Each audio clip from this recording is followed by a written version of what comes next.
Hello, hello, hello. Welcome everyone to the third day of the Quantbox Chennai Grand Masters 2025. We are live here with the action, and joining me are two wonderful people, Grandmaster Sahaj Grover and Kinsho Tot. Hello. Hello, everyone, and welcome everyone also to our venue here. We also have a live audience. Yeah, that's amazing. I think today it's going to be a full house. That's what I got to know from our organizers. So it's a weekend. That is terrific. Thank you so much to everyone for joining. We have some super exciting games today, and let's not forget this is the strongest tournament from strongest classical tournament India has produced so far. So very happy to be here. Yes, exactly. And guys, all of you here, we're going to make you work a bit, ask you questions. So please be ready for some chess action. What are the pairings we have today? What are the most exciting games? Well, of course, one of our most exciting game is going to be between Vincent Keymer, who is the sole leader, and Karthikeyan Murali. Yes. But what I also have my eyes set on is Arjun Erigaisi versus Ray Robson. They're both extremely interesting people when it comes to their playing style, their activity, their aggressivity. And they both are on 1.5 points with one win and one draw. My eyes are also heading towards the top right of our screen. Vidit versus Nihal Sarin. Kind of battle of generations, yeah, between the two Indian stars. Absolutely, and amongst all the players who are playing today, these two have faced each other the most. Wow. And the score could not be closer. So just to put things into perspective, they have played against each other 13 times, and the score is 7-6 to Nehal. And so far, no classical games. So this is the first time they will be facing each other in classical. However, the score couldn't be closer. I think Vidit may want to equalize that score today. He has been perhaps the most entertaining player here in round one. He was losing, then close to winning, then draw. And then yesterday he was playing some amazing chess before he blundered his way against Ray Robson. So that's a very interesting pairing there. And also Anish Giri takes on Pranav V. That's also very exciting. Yes, Anish is one of our most popular players here, not only his chess, but also his online persona. So definitely a game to look at. And of course, let's not forget about Liang Awonder and Jorden van Foreest, who are also here. And Liang Awonder has been, our cookie as our Instagram posts and all of them show. He's been amazing with us here. He did some interviews yesterday, and he has some great sense of humor. And he mentioned, when he was asked what is your aim in this tournament, he said, "I hope to draw a few games and then keep my losses 2 to 3, yeah, as minimum as possible." So I think he's just come here with a nice mindset to have fun. I think that's great, because otherwise this can be quite stressful, traveling from USA, having this huge time zone gap. And yeah, until now he's doing well. I think he's lost one game. Yesterday he drew with Pranav, and Jordan has had 2 draws until now. Yes, yesterday he drew against Karthikeyan, and actually one very cool fact is that this could all just be a ploy, Sagar bhai, because the first 2 rounds he was playing black pieces. So it's harder to sort of play for a win with the black pieces in general. But today he plays white for the first time against Jordan, and we are seeing this nice side of him, and suddenly he brings out this 20-move prep and just goes for the kill over the board. We're just gonna wait to see if that happens. Then we'll no longer call him the Pookie. Yeah, then he'll get like really aggressive here. Let's look at the challengers pairing. Again, a very interesting field here we have. I'm tempted by the 2 battles. One in the center, Vaishali versus Leon Mendonca. That's going to be very exciting. And Harika versus Adhiban. What about you guys? I'm actually super excited to see the Harika Adhiban game. Yes. I think it's gonna be super exciting to watch. But let's not forget of Aryan Chopra and Diptayan Ghosh, who are also going to have quite a big fight. Yeah, Aryan is Sahaj's favorite, as we keep saying. He's from Delhi. And Diptayan has been the surprise player until now. He was close to scoring 2 out of 2. He beat Harika. Yesterday, he had a nice position. He drew his game. Who knows? He might be one of the favorites, in this tournament, the way he has started. Absolutely, he's playing like that for sure. In fact, in the last position itself, I think he had some +1 advantage, but With because Pranesh, yes? yes, with Pranesh, and he had some time issues. I think both players had around 15 minutes left on the clock, and he couldn't find a way forward. But if he just kept on playing, I think there was a solid chance that he could have scored 2 out of 2. So yeah, he's been in spectacular form, and also let's not forget he is the winner of the Online chess qualifier. on the online of the online qualifier. So if he wins, what a story it will be. Next year he gets to play the Masters. Yes. That will be such an amazing story. True. That's fantastic. And as we get footages from the venue, we are going to have the first move very soon. These are the standings that we have. Vincent, I think the points have to be updated there. Vincent is on 2 points. Arjun on 1.5. Pranav is on half a point. He lost yesterday. Anish has 2 draws. He's on 1 point. And Vincent, will he continue his run and score 3 out of 3? I must tell our viewers that when the Chennai Grand Masters started off, there was only the Masters section in 2023 with 8 players playing. But then it has since then grown into 2 sections, Masters and Challengers. And now the Challengers section has 10 Indian players. It's such a huge opportunity for these youngsters.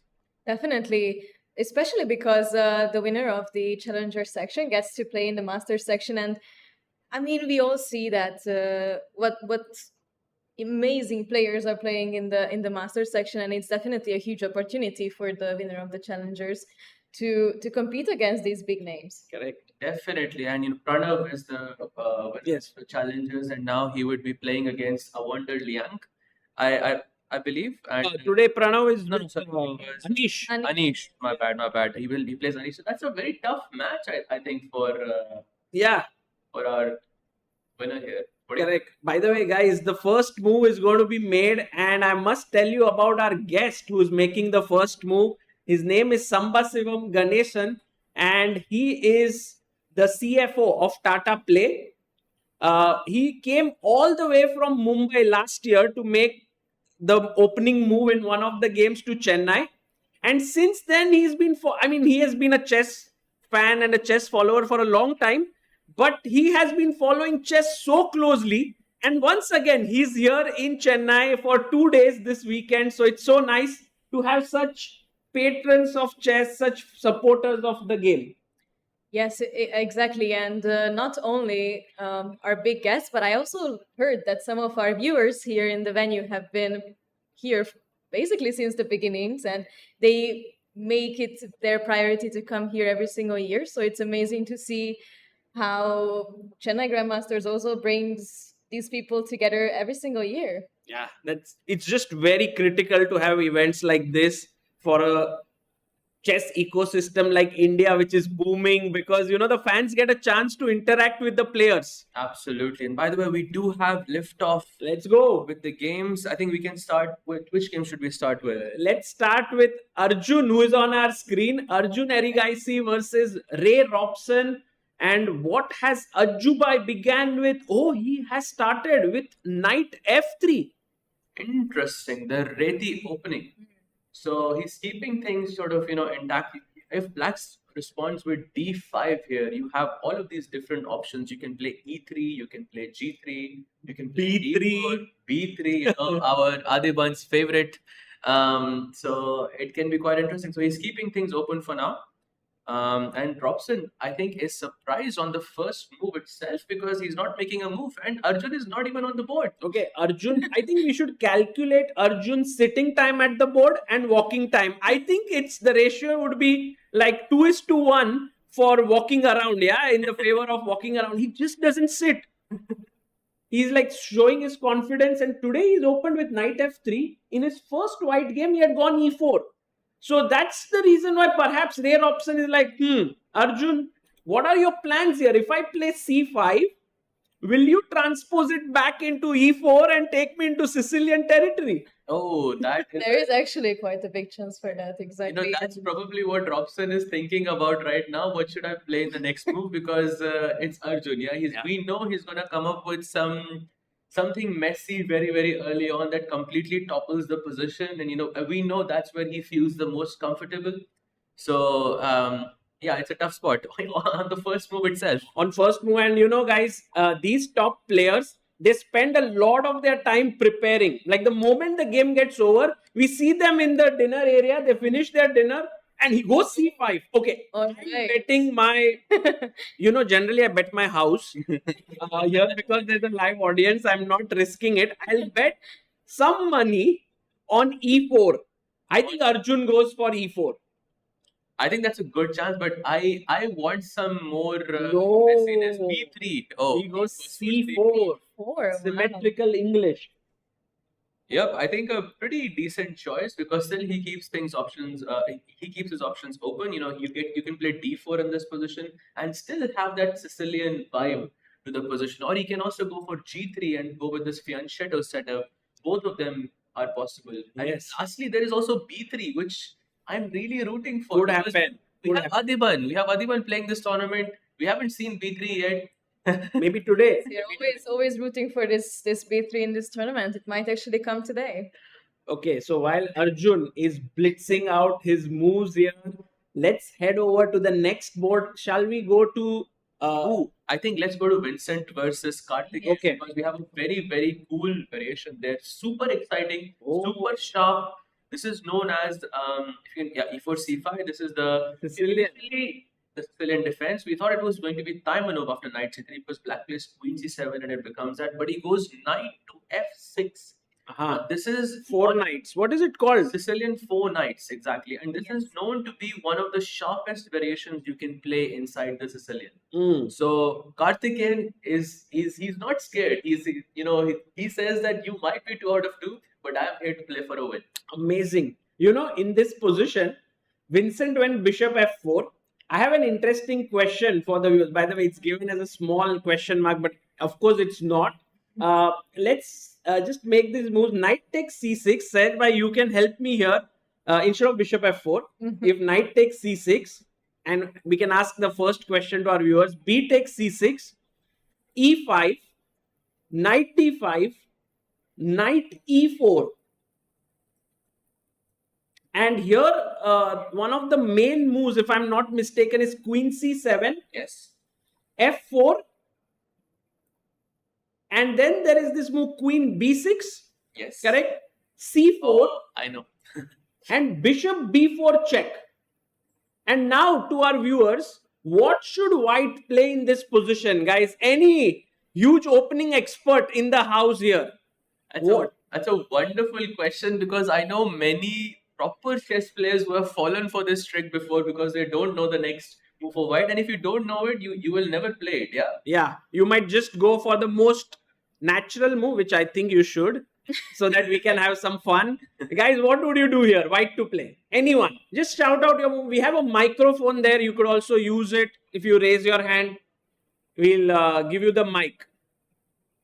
Now you see, now they are aware. They're being a bit more cautious. Yep. They know there is a trap somewhere. Some people are being a bit more cautious, but just think about it as if it was your game. Someone gives you a check. What do? Said by leading them into that trap. You're really trying to trap them, huh? Exactly. There is go for it. It's okay to give a wrong answer.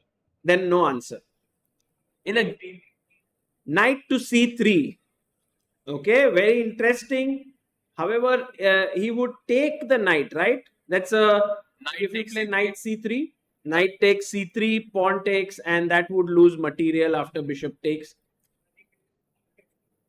King, you're very close. Very, very close. Yeah, king f2. There's a queen standing on b6. But very nice job. King e2 is the correct answer because said by what happens to bishop d2? That's a very famous trap. I think there is queen e3 check or there is knight e3. Both of them seem to be quite good for black here. I think Queen E3 does the job. Yeah, Yeah. amazing. Yeah, and then you lose either you lose the pawn on f4 or you lose the knight on e4. So king e2 is actually a very popular variation with around over 1,000 games already being played, which is very unusual because in the opening you never bring the king out, let alone in the center. It's something you never see before. Yeah, Nice point there. this is Black generally plays f5 if I'm not Yes. mistaken. Yeah. And then en passant stuff, Then and it goes on. Like maybe we can have a huge theory session here because it's such a complicated line. Yeah. And Vaishali, I believe, is a big expert at this with black pieces. But if we go back to the game, Bishop f4 is played, and this is not played very often, right? No, not at all. Actually, the most common move here is something like knight db5. You know, the standard ideas in the Sicilian. Bishop f4 is actually not even in the top few options. So this is probably some preparations, probably some new stuff that Vincent prepared here. Peter Lecco and Vincent Keymer duo have come up with. Also, guys, don't forget, Vincent Keymer was the second of Gukesh in the World Championship match. So, generally there's a clause, yeah, like with the seconds, that you shouldn't use the preparation till the World Championship match. After it's over, you guys can use it. So now maybe Vincent is using some preparation from that match as well. It could be. It's actually possible. That's a very, very good point. But yes, knight db5 is supposed to be the main line in this position, and then you transpose into this variation known as the Sveshnikov or the Pelican. And at this maybe has around 20,000 games or something like that. Yeah. Another move besides knight db5 is also to take the knight on c6, which we just discussed. It is still the main line, but bishop f4, at least in the database, has around 200 games. So we are already entering a territory where white is a bit more prepared than black. As you can see from the clock also, this is the situation. Maybe Karthikeyan, of course Karthikeyan knows this variation exists, but whether he looked at it the night before or the day before is the big question. I don't think so. I think he has not prepared so deeply, which is why he's thinking right now. You could also see him just looking sideways, trying to recollect all the things he has looked at. Chess players generally have things prepared, but as Sahaj rightly pointed out, if you haven't looked at it yesterday or today before the game, you kind of forget it because there's so much theory out there. So right now, I guess bishop b4 seems the most natural to me, to pin the knight, attack the e4 pawn. Perhaps it's not a bad move. Not at all, and it seems pretty natural to me as well. And honestly, it's likely to happen. It's actually, I believe, the most common move here. Yes, bishop b4. Wow. Okay. And then you play knight b5 or something, and then it goes into some really crazy variation. You can also go short castle here. You can go knight takes e4. It's knight e4 possible. Think about it. e4 is Knight possible, takes yes. pawn, knight c7 check, right? You go and get the rook, king f8, knight takes a8, knight takes c3. No, actually, queen f6 is very strong here for black. Queen f6. You sacrifice a full rook, and still black has a score of around 75 wins in this Oh, position. way, what a move. Yeah, which is insane. So maybe this is, but of course, Vincent is not going to go into this. Clearly, he is very well prepared for this exact opening. So yeah, Karthikeyan in deep thought, and while he thinks, I would also like to go to the game between Vidit versus Let's go. Nihal, Yes. because something very interesting happened here. What is that knight doing on c6? Oh, No, okay. Nihal is coming up with these crazy ideas. Yesterday also we saw him blitzing out some 15-20 moves, and he got into a winning position against Anish. Unfortunately could not convert it, but he had a very, very good chance. And today, with that knight on c6, I'm a bit worried here because it feels like he's still very much in prep and with it in deep thought. Can we just go through the first move? Yeah, Like, how did we reach here? It seems like a Chigorin variation, but even a Chigorin variation gone wrong. Yeah. It's so weird. Okay, knight c6. This is when knight c6 comes, and it looks super unnatural, right? Like usually we would play something along the lines of c6. Yes. The C pawn is like, I want to move ahead. Why did the knight come and sit on that square? Just to put things into perspective, after the move knight to c3, there are around 76,000 games in this position played. Okay. Knight c6 has around. Would anybody want to take a guess? 10 games. Okay, bit more than that. Bit more than that. It has 154 games No being played way, out of that's so 76,000. So Nihal definitely has some opening surprises up his sleeve. Yeah.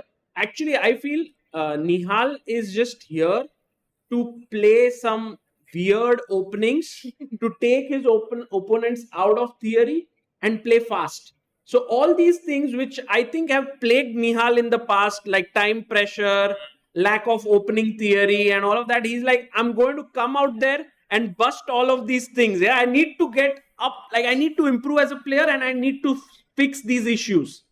Absolutely. I think he's doing a wonderful job of that. And I would also like to point out one more thing. This idea of knight c6 is very common in Catalan structures.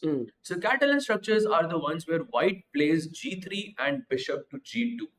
So whenever the bishop goes out to g2, then you take that pawn on c4. The d pawn takes on c4. And that knight on c6 does a wonderful job of defending that pawn on c4 via knight a5. So this could be his long-term plan. That if Vidit still goes for this Catalan-like structures, he's gonna take that pawn on That's c4. not happening. He's gonna have he's gonna have the last laugh. But I don't think Vidit is going for it. Yeah. I know how much Vidit likes these fianchetto structures.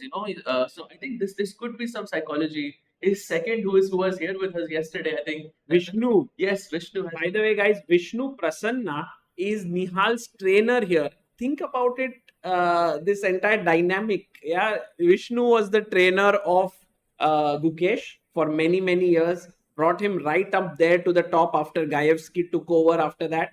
And now Vishnu started an academy in Hetson and so on. And then suddenly Nihal is here and Vishnu is like, okay, Nihal, let's go and we need to reach the top. So he's here with him. And actually, I would also just like to point it out that this surprising opening is also working pretty well because we know that Vidit sometimes has some issues with the time, and maybe this is also Neha's way of trying to take this opportunity to mess with the time situation even a bit more. It's a great point. Great point. Yesterday, Vidit had a pretty, I would say, close to a winning position, and then he had time issues. Both of them had time issues, and then Vidit ended up, being a queen up. Okay, it wasn't technically a queen, but you know what I mean. And he tried to overpush, and then time pressure, he had that problem. So that's a great point. That could be a Nihal strategy here. So knight came out to f3. a6 is the other next move, which is a little bit weird. Can I hear myself? Not sure. Oh yes, actually, I just now you mentioned it. Yeah. It's like me hearing myself. It's somewhere it's playing on. But a6 has been played here, and the idea here is maybe to take the pawn on c4, as Sahaj Bhai mentioned, and then push the pawn to b5 to just protect the extra pawn. So basically, if Vidit goes for g3, we will transpose into mainstream territory. This is a very, very typical variation inside the Catalan. The difference is that black didn't play knight f6. So usually in Catalan structures, I'm sure our organizer here, he has done a wonderful course on the Catalan. Yes, Guys, Grandmaster Srinath Narayanan in the house. We will not ask any questions to him. He will definitely answer them. So yes, he has. I mean, of course, he knows this better than most players out there. That in Catalan structures, black's knight is usually on f6, and you can see that black didn't play that, and black can use that as a tempo. So instead of knight f6, knight c6 was played, and now you can play that d takes c4, b5. So Nihal is just waiting for Vidit to play g3 in this position, and then he's gonna have the last laugh. Very cool, Saj. And look at Vidit. Yeah, he's looking like a guy who is super calm, composed. He just took a bottle of water, sipped it, and he's sitting relaxed. It's not like that posture where he's worried. He's thinking, what is the best way I can take advantage of this setup that Nihal has done. Absolutely. Absolutely. I think Vidit is gonna have a deep thought here. In fact, I think any human would have a deep thought here because I have never seen a position like this before. It's a tough situation because you have to also decide where that bishop on f1 is going to go. Meanwhile, while he thinks, maybe we can switch our attention to the next game. How about Vincent versus? Okay, Vincent already we looked at. Maybe we can check some other game. How about Anish versus Pranav? Yes, let's go. Anish versus Pranav. This is going to be fun. Oh, Oh, it is already fun, actually. wow. Let's actually look at how we got into this situation. Wait, did anyone notice that there was a knight on f1? Yeah. I didn't in the beginning. Oh, I completely missed that there was a knight on f1. We can go into the middle. Yeah. d4, knight f6, c4, e6, knight f3, the queen. So Pogo Indian defense. White goes knight b2, very, very typical. Short castle, white plays a3 to kick the bishop away. Bishop goes back to e7, and now we take the center with e4. Black usually plays d6 or d5 in this position. d6 is, I think, more hyper modern, and d5 used to be the old variation where you have all of these crazy Greek gift sacrifices on h7. So black plays d6 in this position, and he goes bishop to e2, I believe. Yes. Knight fd7, and now check out Anish's last move. Because when we came into this position was already on the board, and I completely missed that there is a knight on f1. Tell what is that knight doing on f1? I don't know. Maybe Anish wanted to move his king from f1 to g1, and then he played. No, okay. He had his mind like knight d2, knight f1, knight g3. This is a very typical maneuver in the Rui Lopez. But now he's doing it in Bogo Indian. I think Pranav made a move here. Yes, we have D5. d5 actually. So we made d6 and then d5. It Yeah. kind of feels like a waste of time that we played d6 at first. Correct. And it also feels like black's position is just really slowly like improving, but it's so much behind white's development already. Yeah, lack of space. The pieces are inside on the queen side. But now knight g3 is what Anish did.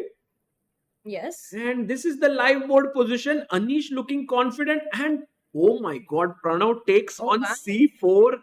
He's like center control, all of this. I don't care. What sort of principles are you talking about? What's happening? So, I mean, Black's king definitely is more safer at the moment because he's already castled. White still has to spend that extra move.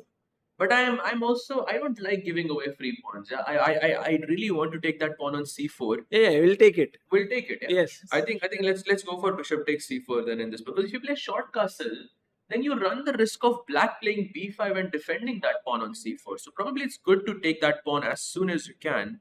But Anish still very much in prep, I think. It could be his prep, but guys, what I'm seeing is these youngsters like Pranav and Nihal and all, they're not really adhering to the opening concepts like, develop your pieces to the center, don't move your rook pawns. This is like a dream position, right? For Anish, 2 knights, 2 pawns in the center. He can castle it out. It looks great. Definitely. For the human eye, it looks like white has their dream position, whereas black's pieces are still very much stuck in the back rank. And even though their king is safe, I don't see how we're going to manage here.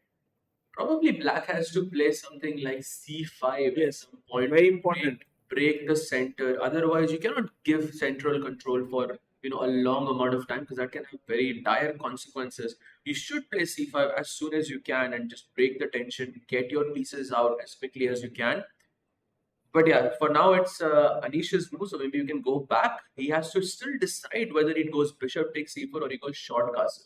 Short castle, I feel it makes it's very Arjun type of move in my opinion, because this creates mess on the board, because it's already there is an imbalance on the board. He took the pawn. Yeah, you are right. It's Anish kind of move is just simply to take the pawn.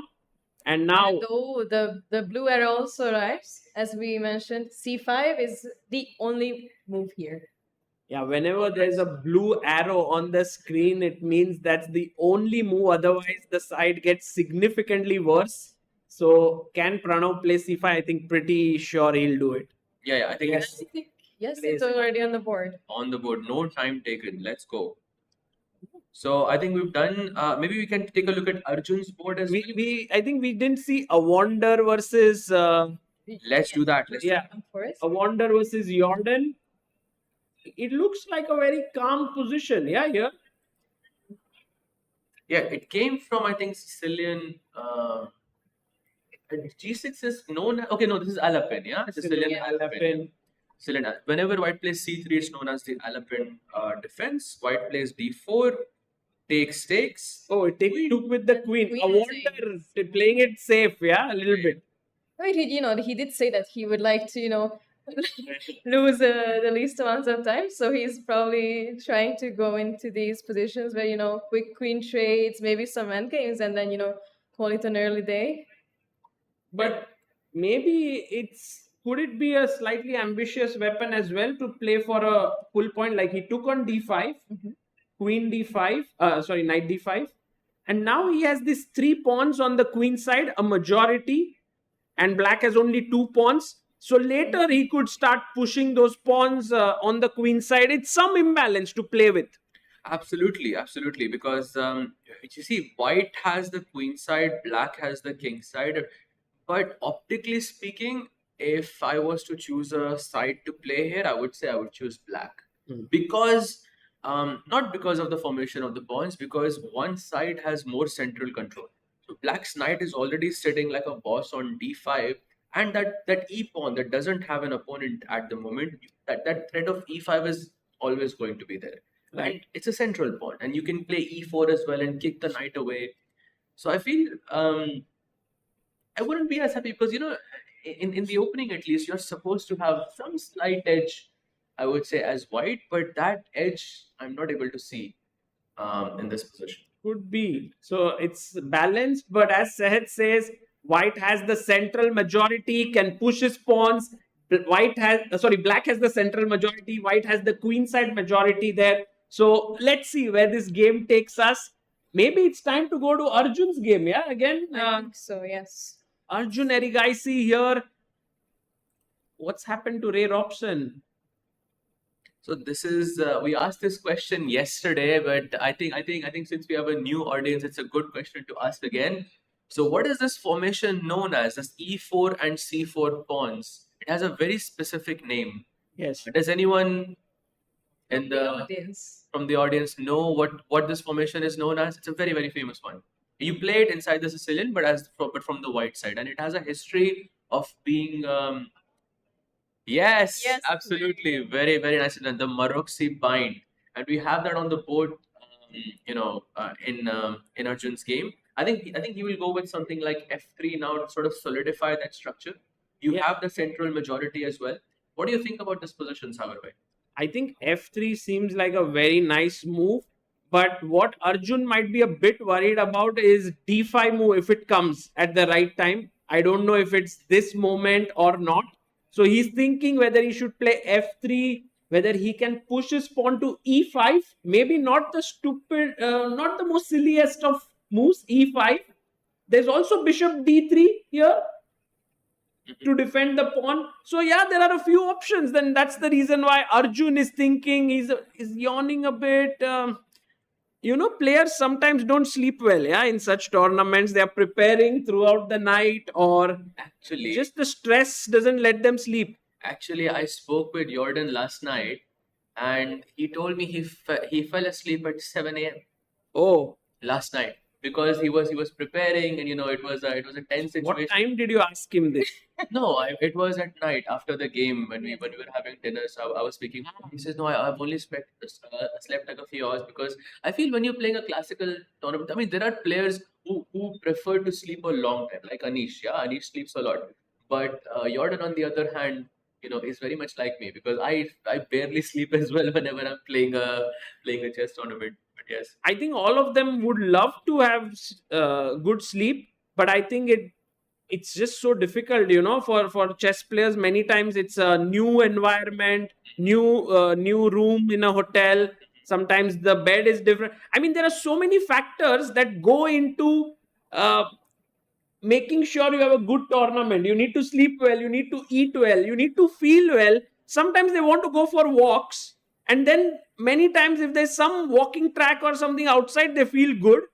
And I think all of this makes a difference to these top players. It looks like very little things, and you might think, okay, it's no big deal, but actually they do matter.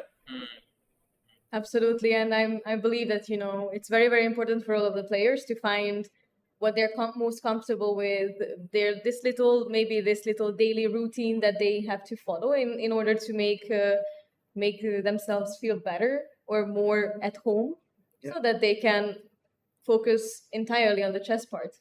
But it can be really difficult. There is jet lag. I mean, there are two players from the US here. I mean, for them, it's some 9 to 10 hour difference. So that the jet lag hits really, really hard. Plus the stress from playing the previous match. That's the one very brutal thing about chess. That when you go back and you check how your game went, you relive those moments and you think, oh, I could have played this move, I could have played that move. And that can be very stressful for a player. So, have you ever taken a decision to not check your games with engines in tournaments? Like you say, okay, I don't want to know whether I was winning or losing. I just want to play and go to the next game. I'm too weak. No, you never did this. I'm too weak. I always take. It's just No. I'm in this sense. I think it takes a lot of strength to not look at the engine in this sense, because you always want to know the truth about what happened, and if you don't, then that takes courage, in my opinion. And I think most chess players do that also to learn from their games, but also to find out the truth about what happened, so they can approach the game differently, approach the position differently the next time it happens. Did you do that ever? I feel like for me, it's very, very much depends on the game. So if I feel like, I genuinely had a chance to win this game, I will look at it. But if I am aware 100% that I was lost the whole time, I would rather just, call it a day, call it maybe even a tournament and get back to it a bit later. But okay, maybe that's also the reason why I'm, not on you guys' level. So she has a very strong will, I have to say, because I'm unable to do this. There is one being player, lazy, but there's one player who did it, in his career. Until he became a grandmaster. Do you guys know who that player is who never used an engine? Not never might be too strong, but didn't use it like majority of the times. Yes, Sure, you know him. yes, Gukesh, and that technique that he used helped him to eventually go on to become the world champion. And I think it's not a bad idea, because although you may not know the objective truth of the position, it might make you a stronger chess player. Who knows? It's playing the long game, I think, at the Yes. end of the day. Because if you have people around you who can sort of check it for you and then tell you, okay, there was something here, and you keep your mind completely free from that, I think that's a very good call. Then you could become a strong player, right? Like, Yes. guys, what's the engine saying? I don't want to. Sagar, did you ever do this? No, I think in general, at the time when I was playing, I was not aware of this method because Gukesh was too young. Maybe if I was born like in recent years and I was playing like as a youngster, I would do it, because I have an example of someone who did it and it worked for them. So maybe it's a good idea, but I never could do it. Ray Robson, by the way, has brought his knight out to c6. And now the question is, what does Arjun do? He has nice space in the center, but I don't think he wants to trade pieces because black has low space. Mm-hmm. But So I there feel like is- that's what looks the most natural, actually, to me at least. I don't know what you guys think. Knight takes knight. Yes. Take it. Okay. To me, It's some between reason- knight takes knight and just bringing the bishop out to e3 to defend the knight on d4. But I am with Sagar Bhai here that because since white has more space, you should not try to exchange pieces as quickly as possible. At least optically over the board, this is what I would think. And bishop e3 feels like I'm developing my piece, and if you want to trade the piece, then it must be you who trades this and not me, because you spend that extra move sort of exchanging the piece. Right. Okay. Okay. Knight f3. Knight f3 or knight e2 is what I was thinking. Yeah. Knight e2 also looks very good actually. But I think in general, knight e2 might run into knight e5. I mean, the other knight d2 Knight D2. All right. and Knight knight e5. Yeah, knight f3 looks nice, stopping knight e5. We'll see what Arjun does here. Should we check out what went on with it in the Nihal game? Because I'm quite curious what move did Vidit choose here. He's still thinking. Yes, we are still No on way. the same exact. Wow. No way. Wow. So Kinchom, your point about Nihal trying to put Vidit under time pressure might actually work well for him, because there is a difference of 28 minutes on And- move 4.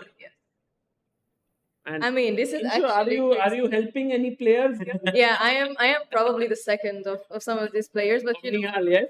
yes, but don't call me out like in front of the audience. This is supposed to be a secret. So Secret. Yeah, this is a really smart strategy by Nihal. And Vidit plays c5. wow. This, I mean, Right. to me, it's a huge surprise. The engine quotes it as a small question mark there in yellow, not in red. So it's not a very big error. I think that's a mistake on the. I don't think it's a mistake because the bar didn't drop.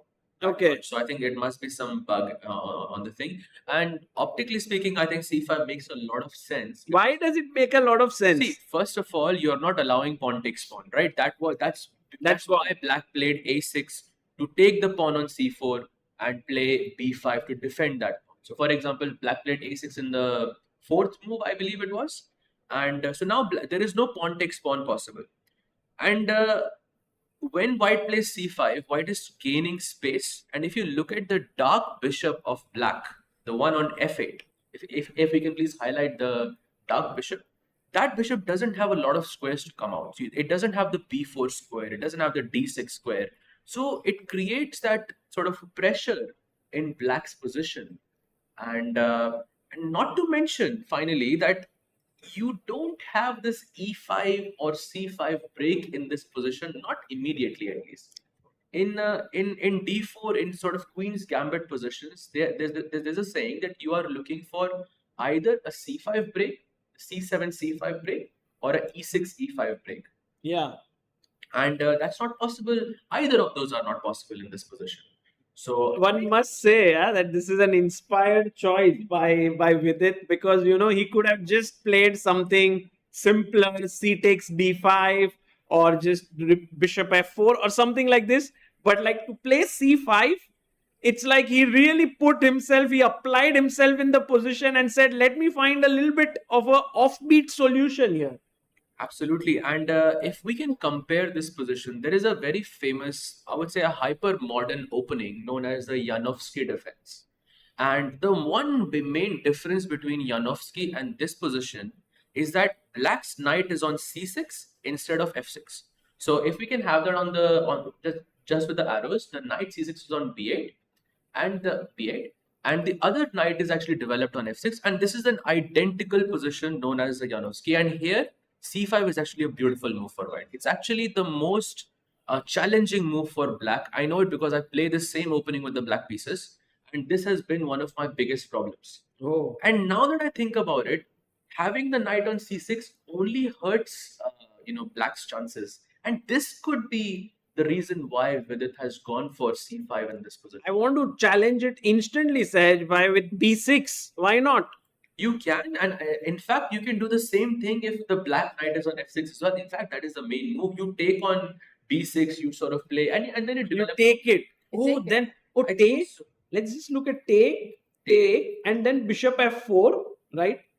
And then you have this exchange Slav, a better version of it, right? As White. But the thing is that you're playing against Vidit. Yes. Playing Vidit in these positions is no. I mean, you are going That's to just too bad. Yeah, he's so good at such symmetrical, positional structures that maybe Nihal shouldn't go B6. Also very anti-Nihal, like if we think about it, and Vidit will feel very, very comfortable. So I would say a very smart choice. Although I would have liked it if he played it a bit faster, because we don't want Vidit to have that exact time pressure issues that he had yesterday. Correct. So yeah, after C5, Nihal is thinking, I think rightfully so. Yeah. it's important for him to decide now where his pieces go, because if you give time to Vidit, he'll play bishop f4, he'll put his pawn on e3, he'll play bishop d3, and he'll castle it out. And I think this is a great position for Vidit. Definitely extremely comfortable. All the pieces looking at the king's side, and we actually had bishop e7 on the board. So b6 didn't happen. No, he They didn't challenge the c5 pawn. I want bishop f4 now. Yes, bishop f4 actually seems completely natural here. I Let's think. go. Yes, the London bishop. Let's go. With Bishop f4, e3, bishop Yes. d3, castles, and I think Vidit has got a good opening position, and I think he'll be happy with what he has gotten here. But we'll keep an eye on this one.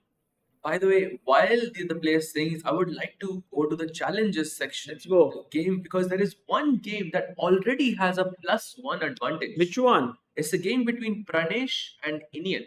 Actually, just Yeah. had it on the Lovely, lovely. We can see. Pretty sure that he really play rook f8. That's what I wanted Oh. to discuss. That I don't understand what was the point of rook f8, because we saw a similar move yesterday as well. I think Day before with Nihal Sarin. Nihal when he played Yeah, rook f1 or it's something. cafe move, So yeah. this is becoming a growing trend between players. Just it's like half castling. Did he actually play rook f8? Can we have Iniyan versus Pranesh on our screen to just be sure? Because sometimes you castle and then the DGT board doesn't register it correctly. takes it as a wrong move. Although we did have the same thought the other day, and it turned out to be wrong. So So it's either short castle or rook f8. But I feel rook f8 does kind of make sense, because in the end game you tend to keep your king in the center, because there is not much risk in the position anymore. So it could be It's possible. rook f8. It's rook f8 is played. It is rook f8 indeed. Wow. And by the way, in this game also, some 25-minute difference between the two players. So Pranesh also Yes. blitzing out some spectacular opening prep here. There was a time when Pranesh was not really known for his opening prep, but this is how players evolve, and such opportunities make them into different players. Playing here at the challengers has made him a little bit stronger as an opening player. And here, if he plays knight d2, the blue arrow, Mhm. and then knight c4, the knight is going there. The b6 pawn is under pressure. The d6 square is under pressure. Yeah, and attacking. I mean, look at this fork. I mean, the king on e8, bishop on b7. That looks super deadly for Iniyan here. So the question is, does Pranesh find it? Because just judging by the fact that Pranesh was literally ahead of, he had an hour and 32 minutes or something like that, and his opponent played rook f8, right? So in his mind, he will know that rook f8 is not a good move, because if his opponent played the best move, he would know it, because Right. he would have seen it in his prep. So this is a good moment, because he can know, he can sense that something is wrong in this position. It's something direct, something concrete. So he might be able to find knight a2 in this position, although it's not an easy move. Correct. But it might actually come a bit instinctively once you realize which are the weakest squares of Black's position and how you can manage to take over them. Because it feels like White's position is completely problemless, how you say that. You already, the bishops are out, the rooks are connected, king is castled, and I feel like then that is when you can start thinking about how can I, take advantage of the weaknesses such as b6, d6, or even e5. Let's not forget the king on e8. That's also Yes, very, very. it can become a huge weakness in this position. Sagar, by which game? Should we also look at Vaishali versus Adhiban? Oh, Yes. of Sorry, course. today it's Harika versus Adhiban. Yesterday was Vaishali Adhiban, which ended in a draw. Today it's Harika Adhiban, and Adhiban has played a very safe opening, the accelerated dragon, and Harika has played a very, very good opening to get a small opening edge. Yes, we went from the So the opening, yes. the English. It's sort of transposed into the accelerated dragon. By the way, another case of the Maruxi bind on the board with the e4 and c4 pawns.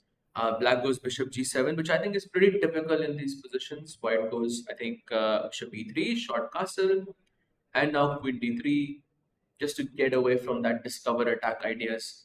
a6, short castle, bishop d7, and now the bishop comes out to d4.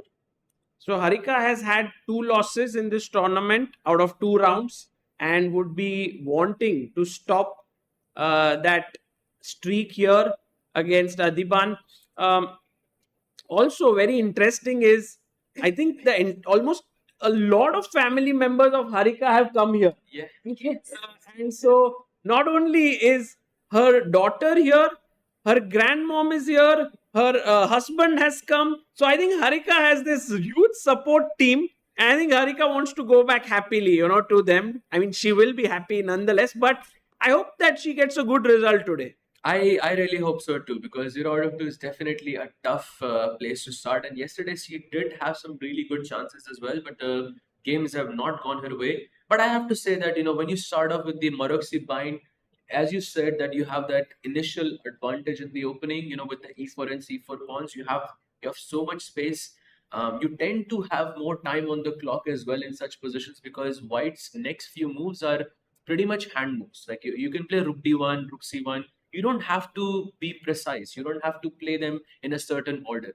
So you can sort of play moves really quickly and keep that slight edge on the board. So I think I'm hoping Yeah. that she will score a win today. Yeah, good start for Harika here. And so she's doing well. Should we also quickly check what Vaishali is doing here? Vaishali takes on another youngster, Leon Mendonca. And So this is the Italian opening with bishop c4, bishop c5, d3, okay, d6, c3. I think we saw this in game 1 in the Masters section. a5 played by Leon, which is a bit of a, I would say he's sort of sidestepping from mainstream theory. Usually you go a6 in these positions. But yeah, we can go a bit forward, it's fine. Bishop a4, and now there is d5 on the board, breaking the center. Sorry, the mouse was just going crazy this last couple of days. The mouse was That's fine. giving us a difficult time, but excuse me for taking a bit slow. So castle, yeah, you can go, I think, to the. There we go, knight e7, knight f1, slight inaccuracy, but not really sure why that is. Black plays d5, and this is the final position. Black gains that space. Bar seems to favor black slightly. I'm not exactly sure why that is, because this seems like a very typical Italian position. Can- What do can you think? we analyze here, like if pawn takes pawn, Oh, you are a Marshall fan. c takes d5, knight takes pawn in the center, Knight takes. And now- knight takes, rook takes, and it doesn't feel like there is enough compensation here, right? Right. So instead of e takes d5, I believe the I mean, instead of c takes d5, yes? c takes d5, right? Instead of c takes d5, black should go knight takes d5. And it's very, very important to be precise here. This is the only capture that keeps the advantage for Should we black. ask our viewers now? After knight takes pawn, Dalva, you're very sharp, I have to say. You spotted this so quickly. the moment I see some eyes drooping in the audience, I'm like, oh, time to wake them up. Yeah? So, knight takes knight. Let's say if you take here, right? Rook takes. And now, guys, black to play. What does black do here? Because black has just lost a pawn. Black to play and win, essentially. Yeah, it's a beautiful move. It's actually a typical idea in this position. And yes, we have a hand there. Can we give the mic? And you can tell us your name and the move.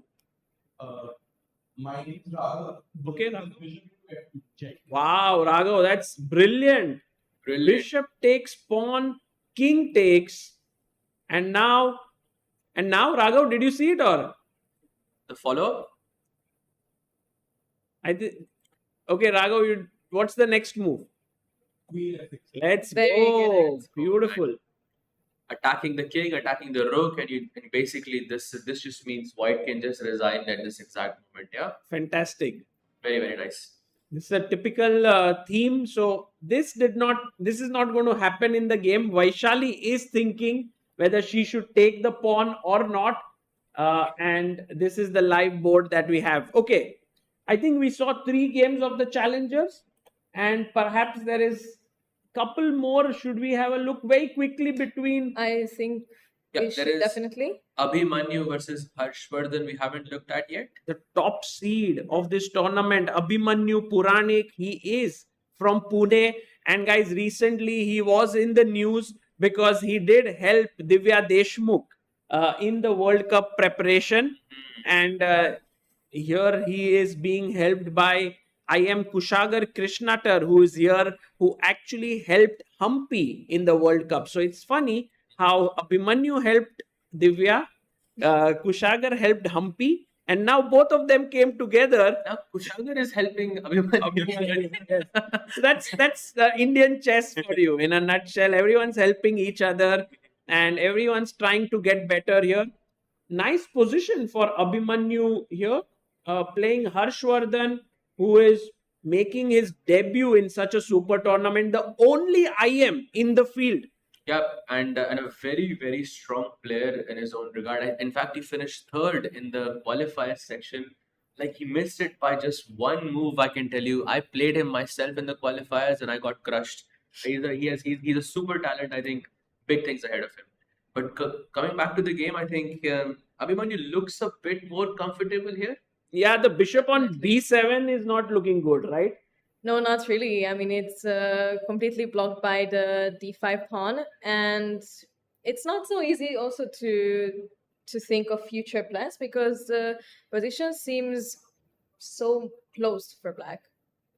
Yeah, absolutely. So, guys, here we can see that Abhimanyu slightly better, and the final game in the challengers is the game between Aryan Chopra and Diptayan Ghosh, and this one is looking kind of slightly better for Aryan. Long castle. Yes, and also just let's take a look at the time Oh, as well. time. It's very, very important. Wow. Oh yes, the time. I mean, this looks very, very scary for Diptayan. Without looking at the time, the Oh, position he's looks blundered. Oh, wow. Big mistake, guys. It's a huge mistake. He plays Queen E7, and What? Isn't that just a free pawn? but how? Like, I mean, you can take. I believe it's a sacrifice, right? But takes, knight takes. Isn't that just a free pawn? I mean, he would take it with the Still Yeah, knight takes. takes. Rook d5. rook d5, and Oh, maybe he saw g5, but there's rook b5 there. I think he might have missed that. Rook b5, because you take my bishop, I take your bishop, and then I am just pawn up. wow. I was thinking bishop takes g5. Me too, Oh, actually. does that work? Instead of rook b5. Yeah, let's take a look at it as well. So bishop b5. Your model gambit is. Oh, sorry, you know, it's difficult. By the way. Oh, this also works. Insane. So This this is actually winning for white. yeah, Wow. this also is very strong. So I believe that Diptayan's idea. Oh, that's the point. It's a forced mate, yeah, almost. Yes. Knight h7, there's bishop d3 or something like But that. knight cannot move, Sahaj. No, I mean, if you give queen h3, Okay. then it's knight h7, then bishop d3 or something like that. And it looks completely crushed. So Diptayan is one of the tournament leaders, and Aryan did not have the best, I would say, the first two games. This could balance things out because already it's nearly a winning advantage for Aryan in this position. You know what? So What I of course, feel. then- What I feel is that after pawn takes, like this entire line with rook takes d5, I think Diptayan just thought that okay, I reach here, I play rook c8, and then I have some compensation. I'll play rook d8, but the engine is like, guys, it's just over. What queen? No, what? Oh, there's It's just bishop so c4 apparently. and everything just gets blocked. I wouldn't even be opposed to playing bishop takes f6 in this position. Just bishop takes f6, go into that opposite colored bishop position because you would have, you would technically be attacking with an extra piece. You'll have rook d7 ideas. That golden pawn would be a bit on f7 would be a bit under pressure as well. Yeah, and also look at the time. Like being in a winning position and being half an hour up is a very bad combo, I would say, for the opponent. Okay, so guys, we have looked at all the games in the challengers. We have Aryan Chopra better against Diptayan. We have also Pranesh having a serious advantage against Iniyan. So very interesting games. We'll come back to the challengers. Should we go quickly and check up the game between Nihal Sarin and Vidit Gujrathi? Oh, I told you, Sagar bhai, this is what he is going to play because Vidit loves. But Vidit loves these, cat and run positions because he feels most comfortable with them. He's very positional, very quiet, and he's that silent killer in this position. And I would hate to have a position like this against Vidit. That's no, the- but do you think G3 is a good move by Vidit here? I mean, I can see it's technically not the best move in the position, but if you think about long term, I think the position is so technical and it definitely tends to favor with it because he's a very positional guy. So yeah, in that sense, I would say it's still very difficult for Nihal. Nihal. Yeah. But you know what? I thought just if we go back one move, we were really wanting Bishop F4, right? And Yeah. now I'm wondering if Vidit was a bit afraid of the fact that Nihal would go G5 there. That's why he played Bishop E7, G5, H5 or G5, G4. Maybe that's the reason why Vidit said, let me not touch that Bishop. Let's go G3. Very, very razor sharp focus here by Sagar Bhai. I think that could be the It reason. could be, yeah. Yeah, I think you're 100% right. And because also, even if whether G5 is correct or not is irrelevant, a move like G5 would make Vidit uncomfortable on the board. And I think that's why he went for something like G3. Great point there. By the way, look at the small thing that we have on our screen here, guys. We now have the bars at the bottom. So while we are looking at the game, you will be able to know which position is better for which player here, slightly with the bars at the bottom. Okay, Wonderful. so G3 played here, and we will now move on to Anish Giri against Pranav. Pranav, yes. Pranav, yes. And Anish versus Pranav. We saw that Anish had a small edge, but Pranav pushed his pawn to C5 to break the center. Anish took. Cook it. Yeah. Knight takes c5 and now he plays queen c2, denying the queen trade. Of course, rightfully so, because firstly, you have more space. And secondly, black's king, even though it is developed, it is technically a bit more in danger because you have this h7 pawn, which can in future become a target. For example, let's say if black gives us a few moves, I would want to play something like e5, h4, and then knight j5, because now my queen and my knight, which is the deadliest combination in chess, are connecting towards this h7 pawn. And on top of that, if you try to take it with bishop takes g5, I will not be capturing back with my bishop, I will be capturing back with my pawn, because that opens up this h line for me. And once again, the queen and the rook will connect towards the h7 pawn. So I would say a nice move by Anish here. Yeah, let's have Anish and Pranav on our screen here. Yes, there we have it. And right now, I think Pranav is thinking he has a problem piece in the position, guys. What is Pranav's problem piece here, according to you? Which piece is not really working well? It's a great question, actually. Positional question, but actually very nice. Yeah, there is one problem. Otherwise, Pranav would have been equal. That's the reason why it's slightly worse. Any guesses here? I would say it's the bishop. Yes. Wow, Sahaj, you are so strong. I wasn't sure, but I wasn't sure because I think it could be the knight as well. But I think the knight Bishop on c5, C8, right? bishop c8 definitely. But I thought the knight on c5 also, because you have b4 always. But yeah, bishop c8 definitely is the biggest problem. If I could just pick up that bishop and put it on g6, black's position is so much better. Right. So for now, we have Anish with a small edge because of that bishop not easily developing. He might go b6, but that will take some time. And Sahaj has shown this attacking idea with h4, knight g5. Which next game should we look at? Before we take a short break, let's quickly take a look at our sole leader, Oh, Vincent yes. Keymer's game against Karthikeyan Murali. Look at this move, h4. Well, I guess they heard you, yeah, Sahaj. Today you've been rooting for h4 in many games. I'm always rooting for h4 because I want some fire on the board. This is it's very, very exciting to see. But yes, it's a very nice Kingside attack coming in because Karthikeyan, even though has not castled yet, he cannot castle on the queen side because the queen side structure is completely damaged. And he's already preparing for when he castles on the king side. So wonderful move by Vincent Keymer. Yeah, I think Vincent today has come very well prepared, and this H4 could well be his prep. Although the time doesn't suggest so, but still it looks great. He has 7 minutes extra on the clock. I think White is doing very well. Absolutely. And I actually asked Vincent yesterday in a short interview if he feels more pressured or more confident now that he was on 2 out of 10. And he actually said that he feels more like chilled, more confident about it. And it definitely shows in this position as well. He's definitely going for it. And he's showing us also as well that I came to win this tournament. Yeah, sometimes, guys, +2 can be a winning score in such tournaments. So if Vincent, draws all his games from now, this could very well be a winning score. Like you are 5.5 out of 9.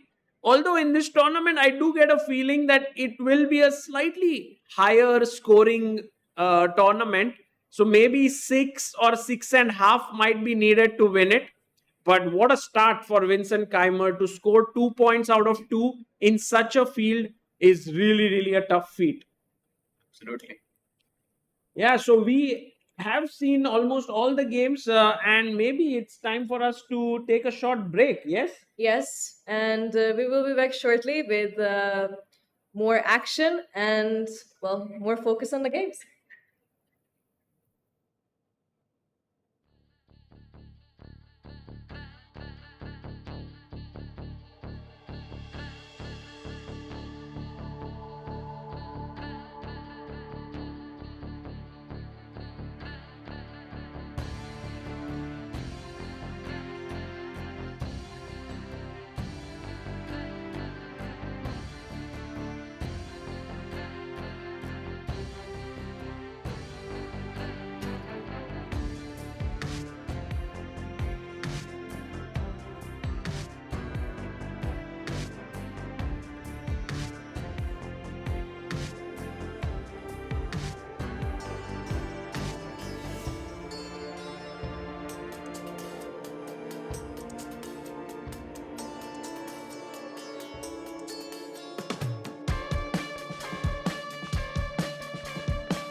Welcome, welcome, welcome. This is round 3 of the Quantbox Chennai Grand Masters, and we have been 1 hour into the game. Sahaj and Kincho, what do you think? Which game is the most exciting today?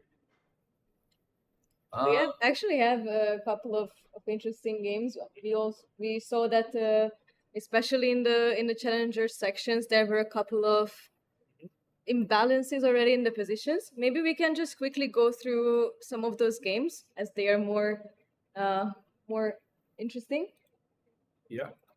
So, the expert edge with So- Grandmaster Sahaj. Which I think- game should we dive? I think let's start with the Masters section, the game Yeah. between Anish and Pranav. I think if you can have it on the board as well, there we have it.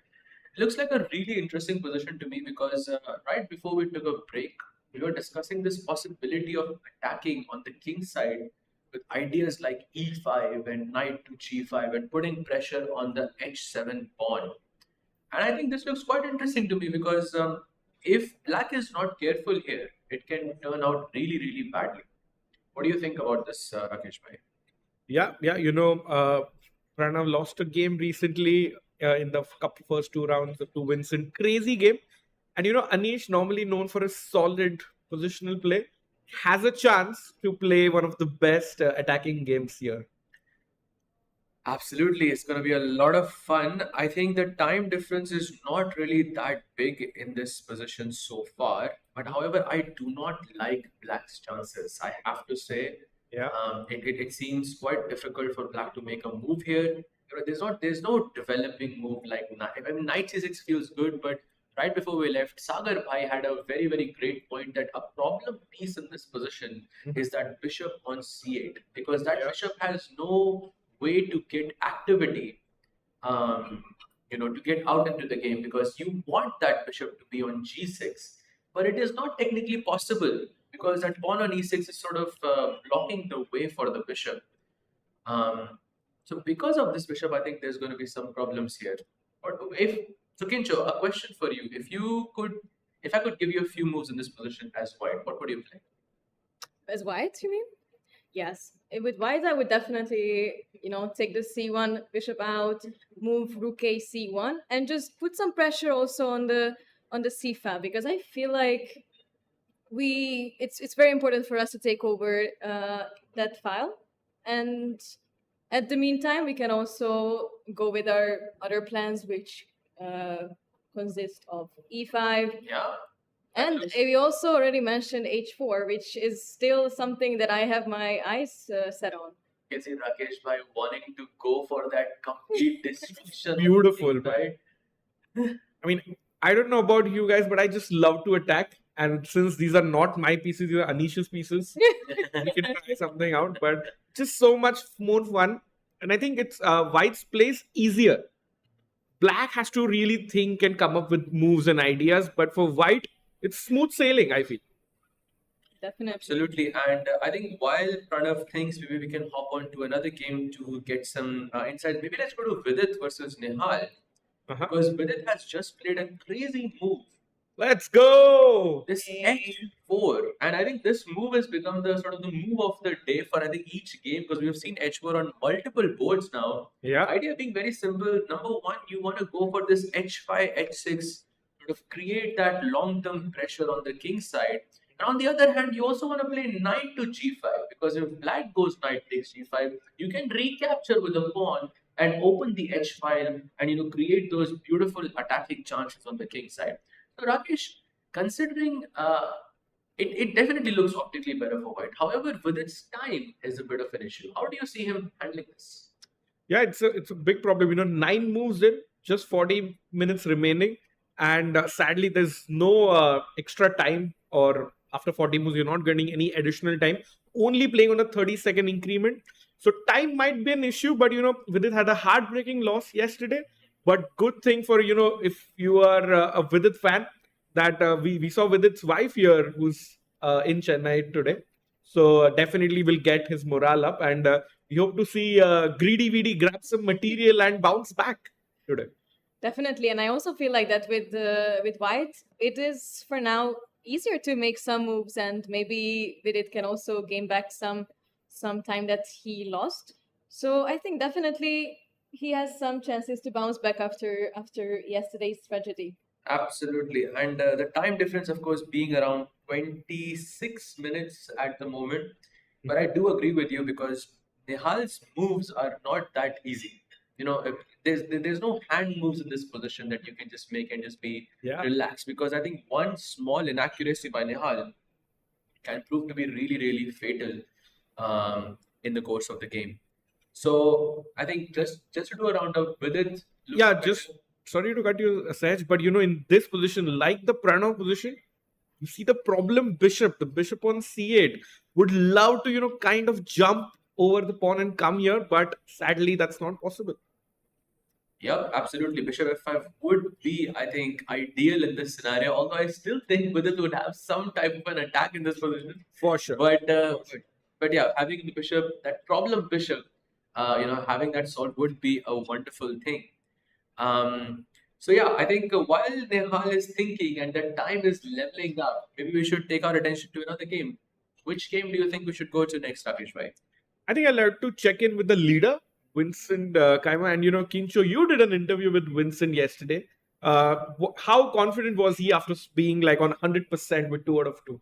I actually did ask him this question, and he said that he feels more calm and more confident, not really feeling pressured. And this definitely shows in this game. He's going all for it, and we can already see that he has this slight, or actually not that slight, advantage over Karthikeyan. We have Queen G3 on the board. Very, very ambitious and very aggressive play as well. Exactly, stopping black from castling, because if you castle now, there is going to be this bishop takes h6 and the pawn on g7 just simply falls. So that's not going to be possible in this position.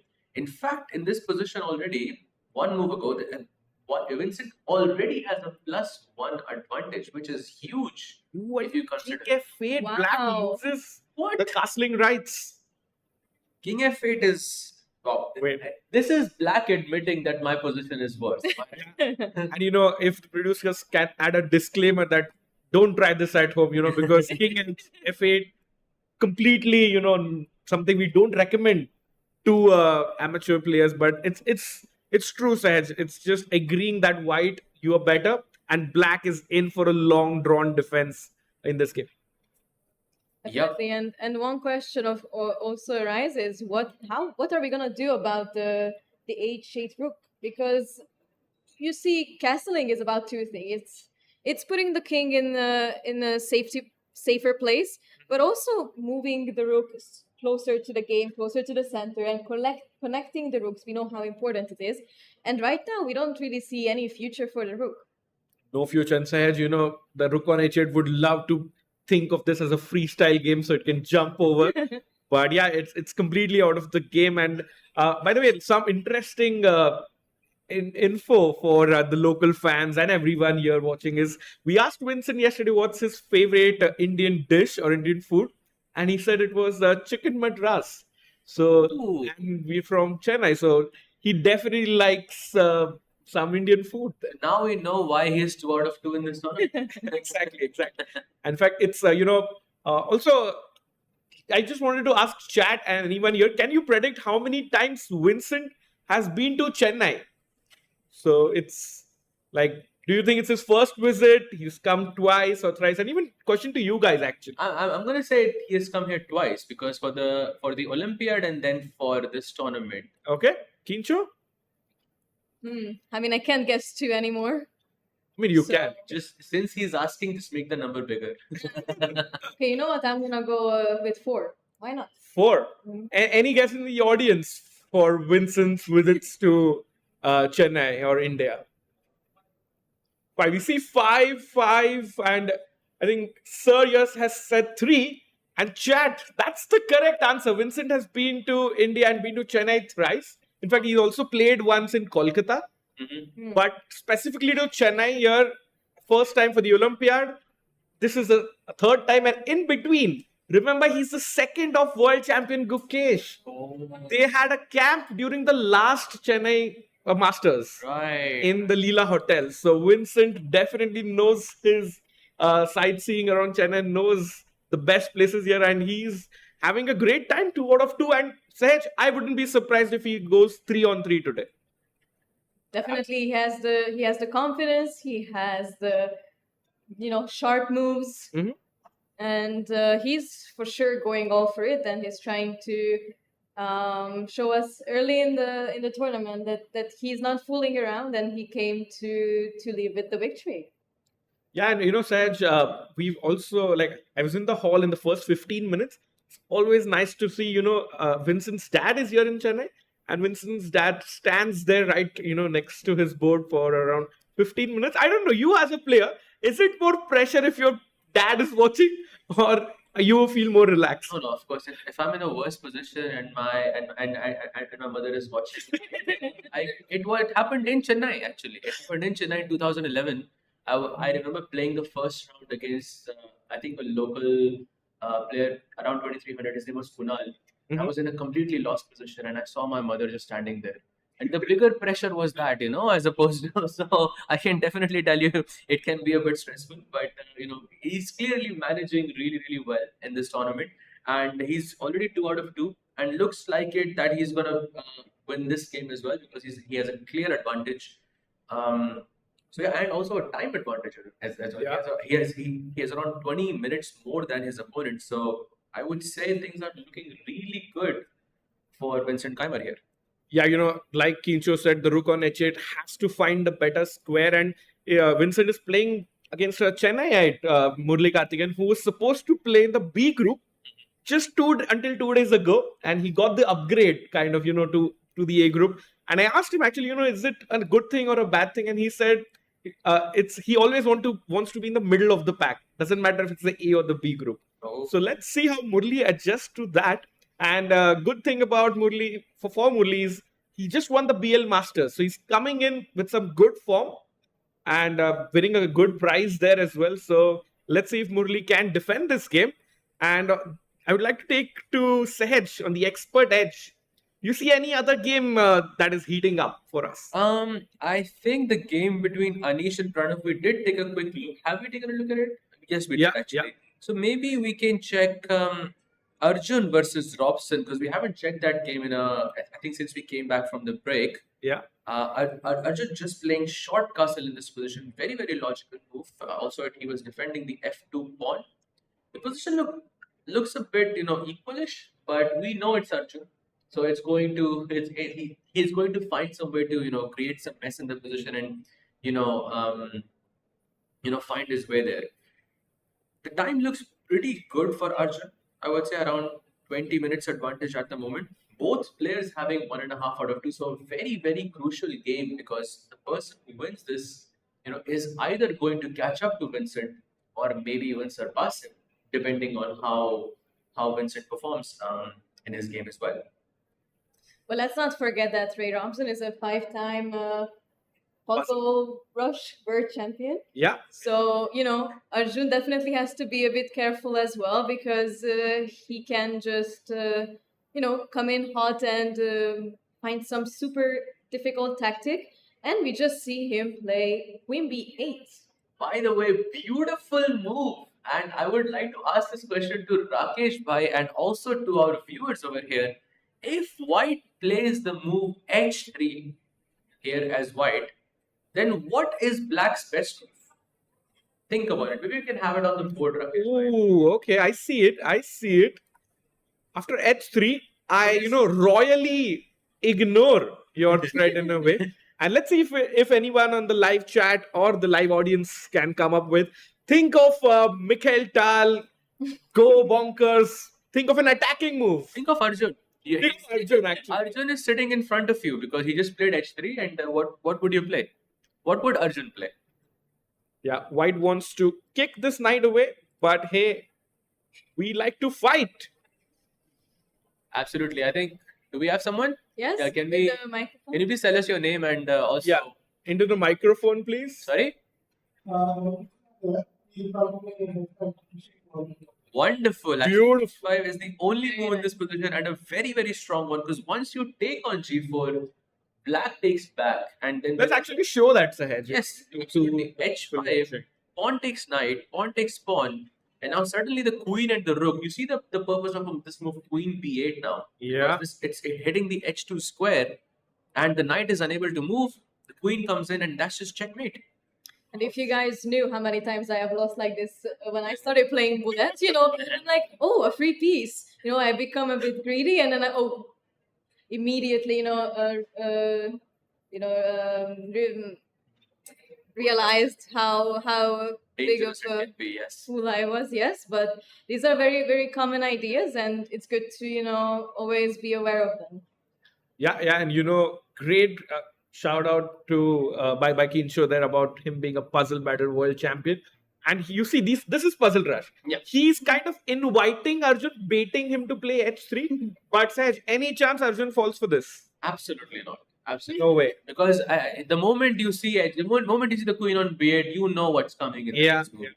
And also some knight d4 ideas in the air. So Maybe he can play g3, I guess, because with g3, you still sort of block that pawn on h2, and you have this idea of bishop f4 as well. So both of them looking quite dangerous. And now h5 doesn't seem as dangerous to me because the queen is no longer eyeing the h2 square. However, Arjun does have to be precise here. With g3, I would actually be worried of some future f5 ideas because suddenly the white squares become a bit weak, and maybe we can go for some ideas with f5, knight d4, and f5, get some use of that bishop on b7. That Mora Gambit, experience is sort of showing in this position. Yeah. It's a pretty innovative idea. I think with proper planning, I think it can probably we can execute it. I just like how Sahaj is so kind with you, Kinsho. If I or chat had suggested a move like f5 touching the golden pawn, violating the rules of chess. You see, I'm okay with moving the golden pawn as long as it's for tactical reasons. For tactical reasons, it's completely okay to touch the golden pawn. That's why there is no there's nothing from my side here. But yeah. On this panel, I had to learn to justify touching the f pawn because otherwise, I would be in some trouble. And as Arjun thinks, a very big shout out to our sponsors here, Quantbox, because Arjun is also sponsored by Quantbox. He got a $1.5 million deal over 5 years. So that's a very big, generous sponsorship. And Arjun, has proved his mettle. In fact, it was last year in the exact same tournament that Arjun crossed 2800 in FIDE rating. So he's about to play a move, and he takes a back. Saj, are you 2800 on chess.com at least? Yes. Yeah, okay. Yes. What do you mean at least? I mean, it's like, okay, you are a grandmaster, of course, but just shows like Arjun's rating is so amazing and he's already on a good start and he plays b4. Wow. So it does not fall for that h3, h5, sort of trap there. He does invite knight d4, and now I feel Arjun is sort of, getting into the groove because now the position is going to be messy and he's going to feel a lot more comfortable in comparison to his opponent. That's just my opinion. But then again, that puzzle rush experience from Robson could come in handy in such situations as well. What do you think about that, Rakesh bhai? For sure. And I think knight d4, we can see the blue arrow. A blue arrow means that the only move to retain the advantage for black, if the bishop goes back to any of these two squares, white will start to take over. But Kinsho, looking at all the games, I think this is the one where we will have a decisive result for sure. Definitely, and it's always good, even from a viewer's perspective, to have decisive games because we came to see some action, and we might actually get what we are wishing for. Not so easy, in my opinion, to play knight d4. Or maybe I'm just missing the point. Can we just quickly go into it? Why do we play knight d4 here? It's a great question there because knight d4 once again puts that pressure on the h2 pawn. So if Arjun decides to ignore it, it's not going to happen by the way. Not in a million years. But still, if white chooses to ignore it, let's say white goes pawn, d takes c5 in this position, then knight takes knight, queen takes knight, and queen takes h2 is just checkmate. So there is that's it. The game is over in 14 moves already. So that's the idea behind a move like knight d4. it sort of puts pressure on the F3 knight, which is a crucial defender in White's position at the moment. Yeah, it looks knight d4, one of the strongest moves we'll see. You see Ray thinking here. Arjun has taken a little break. He's roaming around, and I've known Robson for a long time, and he is like a time pressure addict. So, Sahaj, do you expect him to, fumble in the time pressure stage against Arjun? Well, he didn't fumble against. Yeah, yesterday he played an amazing game. Yeah, I think both of the players yesterday were having, I think, less than a minute for, I think, close to an hour, something like that. Yeah. And still Robson kept his cool under pressure. So, but Arjun is a different beast when it comes to faster formats. So maybe it can happen. But I would say the most sort of ideal situation for Arjun is when Robson is in time pressure and Arjun is not. And still the position is a bit messy. That's the ideal situation for the white side here. Yeah, true. And if producer G, if you could have the live eval bars for at the bottom in this scene as well. Also a big, huge update, by the way, in the challenges section. Abhimanyu seems to be completely destroying Harshvardhan here. He seems to be completely winning. It's a +2 position, and Abhimanyu's last move was a huge inaccuracy. He's technically already winning. Wow. So what happens if we just stay? Let's just take a look at it, because it seems the most natural move. Yeah, I think you can just take on e5. Yeah. And black takes on e5, and now that pawn on b5 is a wonderful piece, wonderful pawn, because it's sort of like a pass pawn. Black can never attack it, and at the same time, if you look at black's pawns on a5 and c5, they are now super weak. They're not just weak; they are about to be taken. At least one of them will get taken in the next 2 or 3 moves, because you have bishop d2 coming in, queen f4 coming in, and all of this is going to be very, very dangerous. For black here. 95, I think, huge inaccuracy here. Big inaccuracy. And can we have Abhimanyu versus Harshvardhan if possible? Love to see their reactions live and see if Harshvardhan is feeling the heat. Something what Sahaj, you were experiencing during the Quantbox Chennai Grand Masters qualifiers that we had, and Harshvardhan won the qualifier, which you also tried to play and qualify for this event. No, I have to say we were in a very similar situation. I had a very, very good position against Harshvardhan, but he is an insane defender. And I mean, I cannot tell you, I still do not understand how he managed to defend, how he managed to escape that, but he has nerves of steel. So even in a situation like that, I would not rule him out, because he will find a way to claw back in. And just like he did against me as well, and he managed to win with insane precision. So yeah, I think the game is not over, not yet. Yeah, and Sahaj, young Chennai boy Harshvardhan, the only international master playing in across both the categories.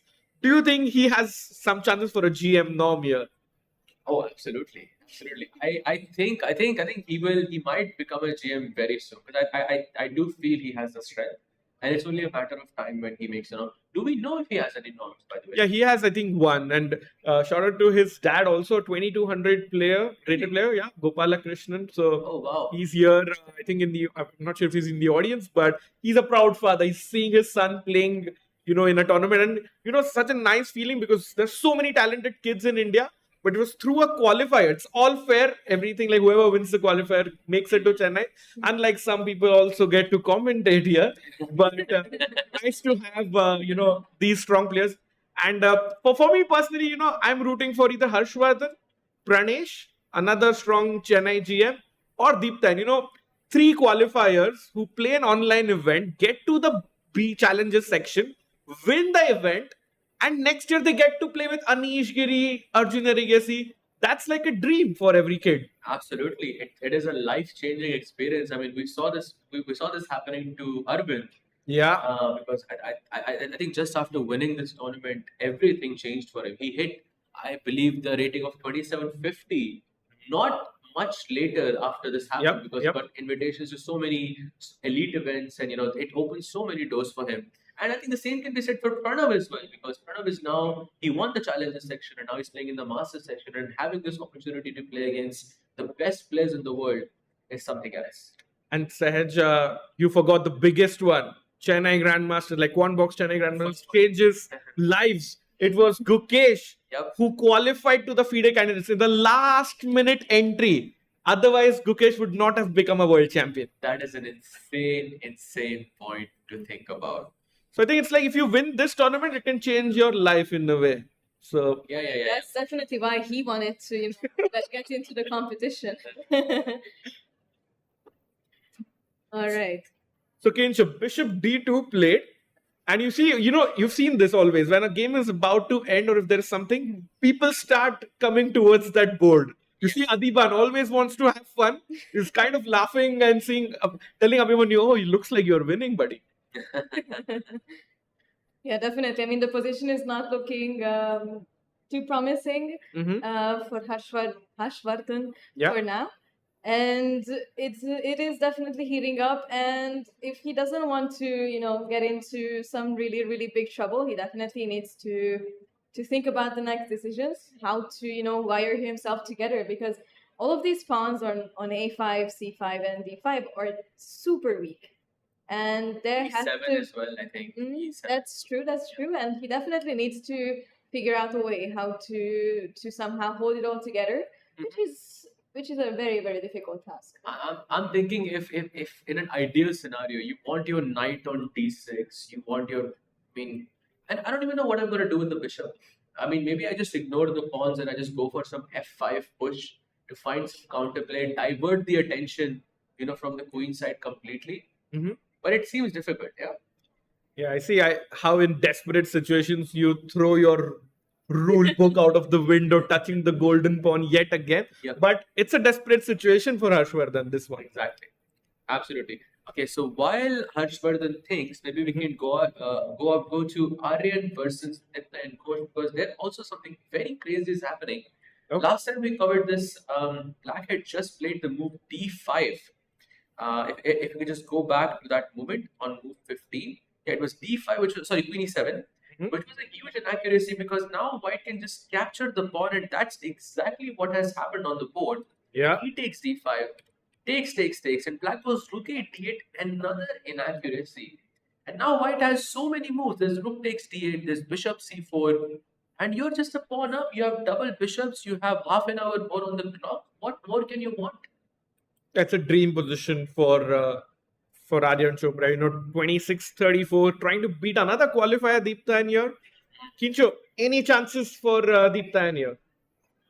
It's gonna be very, very difficult. I mean, White is super comfortable here, and yeah, I mean, what can we even do? I mean, So no. I try to be as nice and polite as possible and everything, but I mean, it's definitely difficult. So I would say no, not really. Yeah, and we can see Diptayan on the camera as well. He looks worried. Yeah, he looks a bit stressed, of course, and also the body language says that the clock is a great indicator of that, because once you make a mistake like that, I mean, can we actually have it on the screen? How much time did it take to play the move rook a8? So 26 minutes and 33 seconds. So in 26 minutes, I'm sure it was not just thinking about chess here. It's just accepting the reality that the position is now lost. My understanding is that before he sort of went into this position, he had this idea of playing g5, and he thought that if White moves the bishop, if White just moves the bishop, then you can take the rook on d5. I think that's what was his idea. But after g5, I can just go bishop takes g5, and the game is over. Oh, that's the point. So takes, rook takes, the king is completely open. King h8, and now just queen c3 or something. This is what we just looked at right before the break. And the G and H files look very, very dangerous here. And I believe that's maybe what he was calculating, and sort of accepting that reality that, okay, this is not equal anymore. I mean, also in these situations, you always need to also calm yourself down and, collect yourself together a bit. and try to, do some damage control as much as possible. So, but because when you feel like you're doing worse, it's really easy to fall into this mindset that, okay, I messed up, like there's no chance again. But instead, you can collect yourself a bit and think about how I can make still the best out of this whole situation. Rakesh, correct me if I'm wrong. You might want to do some damage control, like you said, but it might be a bit too late for that. What do you think? Yeah, I think it's very close to losing. Like a couple more mistakes, and then you can start thinking about what you're having for dinner. Yes, absolutely. Because double bishop advantage, simple pawn up, half an hour more on the clock. Let's go to the next game. Kincho, take us to the next game. Which one do you think is the most interesting? Yeah, while Kincho finds an exciting game for us, Saj, this is I asked Diptayan about how he's liking the event.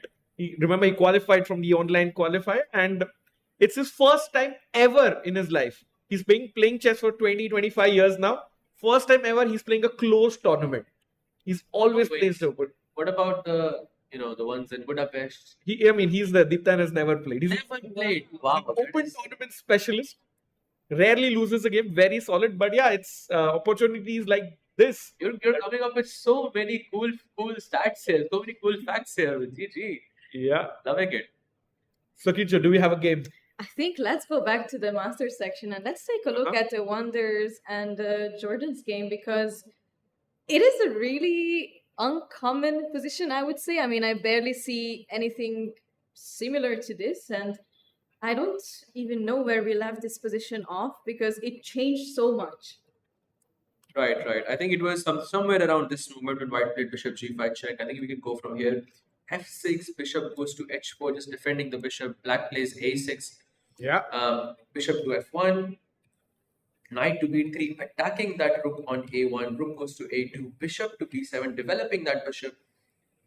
I somehow think optically black looks a bit better to me because your piece activity is way more. White goes knight c4. I think there are 2 moves left to be played. What's this rook on a2 doing? Exactly. So weird. Question. It's a good question. It's thinking about dinner. So rook h8 happens on the board, and now actually, to your credit, the best move in this position seems to be rook to a3, because as you mentioned, that rook has basically no purpose here. So playing rook a3, kicking the knight away makes the most sense. But once black retreats the knight to c5, that rook on a3 still looks a bit bad to me. Yeah, and you might have to kick the knight away with b4 or something. But yeah, the rook, like the Russian school of chess says, the rook don't belong between the 3rd and the 6th rank. Either they're good on the back rank or the first couple of ranks. So yeah, rooks are not good on the 3rd rank. So, but you got to kick the knight away, Sahaj. Yeah, I think it's the only move in this position. Mm-hmm. So, besides rook a3, any other moves that make sense to you? I don't really see anything. Yeah. It's not so easy. Bring in the bishop back, bishop g3, controlling this f4 square. But, I just... Awonder will be happy to play like a non-Indian player because he's really, really excited, scared, nervous to play the Indian players. And it's just nice to have like an international mix. And it's his first visit to India, first visit to Chennai. So shout out to Awonder and best wishes, and hope he comes up with an idea to save this game. Yeah, absolutely. So while the players are thinking maybe we should shift our attention to the next game, how about we look at Nihal versus Vidit, or Vidit versus Nihal it was, because it looks like a very crazy position. Yeah. Not a single exchange has been made so far in this game. All the pieces, all the pawns are still present, which is highly unusual, I would say, at such a level. And another thing that is a bit unusual is Vidit's time, which is around 31 minutes, and his opponent having 53 minutes, so around a 20-22 minute difference between these two players. We don't want Vidit to get into time trouble again, because we saw what happened yesterday. Despite having a winning position, despite having the only player who could push, having time pressure is always a difficult thing to sort of take on. However, if we look at just the position alone, I think Vidit's position looks beautiful. Yeah, but our producers here showing us the zoomed in version of the clock, clearly pointing out something about the time. And shout out to producers MGD1 here, been doing an amazing job, and also for getting these bars on the bottom, where we don't need a bird's eye view anymore. Anyone in the audience could also let us know, one's game bar has gone completely to the other side, and we could quickly jump into that game. So shout out to them, and yeah, shout out to the H5 pawn as well, known as the Alpha Zero idea, where you push one pawn to H6 and it might help you in the end game. So Sahaj and Kinsha, what do you think? I would like to get in your predictions for this game. I'm always loving these sort of situations. Pushing, and getting into some fighting and exciting positions, and that is what that is what is in the making right now. I mean, soon we might have some h6 pushes, of course, with caution, because we don't really want to close down the position. But it's really, really nice to see that Vidit is also trying to bounce back, because yesterday's game was tough to recover from, but it's good to see that he managed to do that, and now he's not afraid from taking up more challenges. Nicely put there, but Rakesh bhai, please don't make me choose between Vidit and Nihal. I don't think I can do that. Maybe you can ask the audience, Sahaj. Yes. Yes. So, who is here rooting for Vidit? Please raise your hand. And who's rooting for Nihal? Okay, you're rooting for both, but you think Vidit might win this. Good. I think that's a good observation. I think I more or less agree with that, because the position does say that it does look better for Vidit here. However, his time is a bit worrying to me, I have to say. Also, the next few moves of Vidit do not seem that easy. Because you cannot castle, you cannot develop your pieces, you cannot play just G4, G5. It doesn't feel that natural. True. And Kincho, 12 moves in, he's thought for like almost 1 hour, 10 minutes, 15 minutes. What do you think about the time situation for Vidit in this one? I unfortunately can relate to this very much. I mean, this happens to me all the time. I feel like, I get so deep in my thoughts. And I think Vidit is aware, that his time management has to improve a bit. And I'm just hoping that right now he's coming up with a long-term idea. He's probably looking at a couple of situations, a couple of ideas. And I really hope that once he finds this one idea, he can also maybe blitz out a few moves and help his time situation a bit, because it is going to be an issue soon if not being taken care of. Yeah, for sure. And you can see it on camera. Vidit looks locked in. He's super focused. But Sahaj, is there a problem for a player of Vidit's stature, who's so used to playing events with an additional time control? Like after 40 moves, you get 30 minutes. But MGD1 and the organizers clearly want us to have fun. So there is no additional time control. You finish the game in 4 hours or 4.5 hours. Do you think that's a problem for Vidit to adapt to this new time control? I had a conversation with one of the players who said this exact thing. Which player? To me last night. So I'm not going to say the name of the player. Indian? No, not Indian. That actually narrows it down a bit for you. So, but yes, I do think that Vidit does prefer longer time controls, because I think it suits his style a lot more, because he's a positional player. He likes to have that position where he can grind a bit. And yeah, I think having time pressure is always a problem for anyone, not just for Vidit. But yeah, Vidit having that game yesterday, I think is definitely something to worry about. So besides the time, I think he's doing fantastic. Yeah, I love his position. Just a little bit concerned about his time, but we'll come back to this pretty soon. And any other games that we have here? I think we should look at Anish's game. Sure, let's jump in. Pranav, there seems to be a slight advantage. Wow. A bit more than slight now that I see for Anish. And we just now have F5 on the board, which looks, well, first of all, we touched the golden pawn, but it seems to be working out very, very well. Yeah, Grandmaster Sahaj Grover warning us about the golden pawn, but it's okay if it gets us an advantage, right? It's okay as long as it's an attacking move. So you see, F4 attacking knight on E5, black moves the knight away, and F5 does the exact same thing. Because as long as it's an attacking move, I think it works in this sense. So Pranav, I think looks. I think there's one more move that has been played in this position, if I'm not mistaken. Knight to e5. Yes. Yeah. So this is the position where Anish is thinking. I really like a move like f6 here, because if you're gonna touch the golden pawn, let's go all the way. Why not play f6? Bishop takes f6, rook takes f6, and then knight to h5. How is that move? Wait, is that actually working? I think so. I mean, it looks fantastic. Oh, that looks actually quite nice. Will we see this on the board, Ragesh bhai? Possibly. You know, Anish thinking about that, and Anish Giri, one of the most loved players all over the world, especially in India, because I'm not sure how many people here know, but I think he is 25% Indian. So yeah, I think Yes, Anish's yes. grandmother is Indian and Yeah. born in Nepal. Yeah. Born in Russia.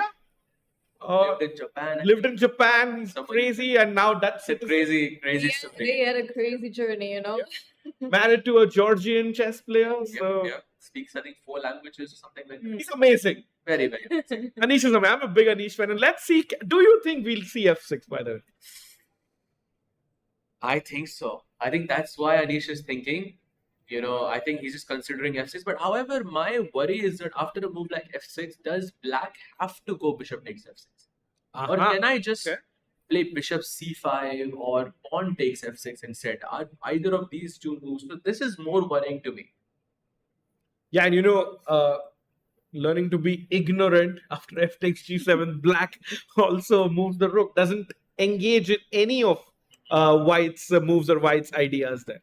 But And now- this looks really dangerous, no? I mean, knight h5 is still in the cards, I believe. Yeah. True. And some But- knight f6 jumps in the future can be The also. problem is that you don't want to go into the endgame. So if I go bishop takes bishop, queen takes bishop, and queen to c5, that completely eliminates your chances to attack in this position. Yeah. So I think this is probably why Anish is hesitating to play the move f6.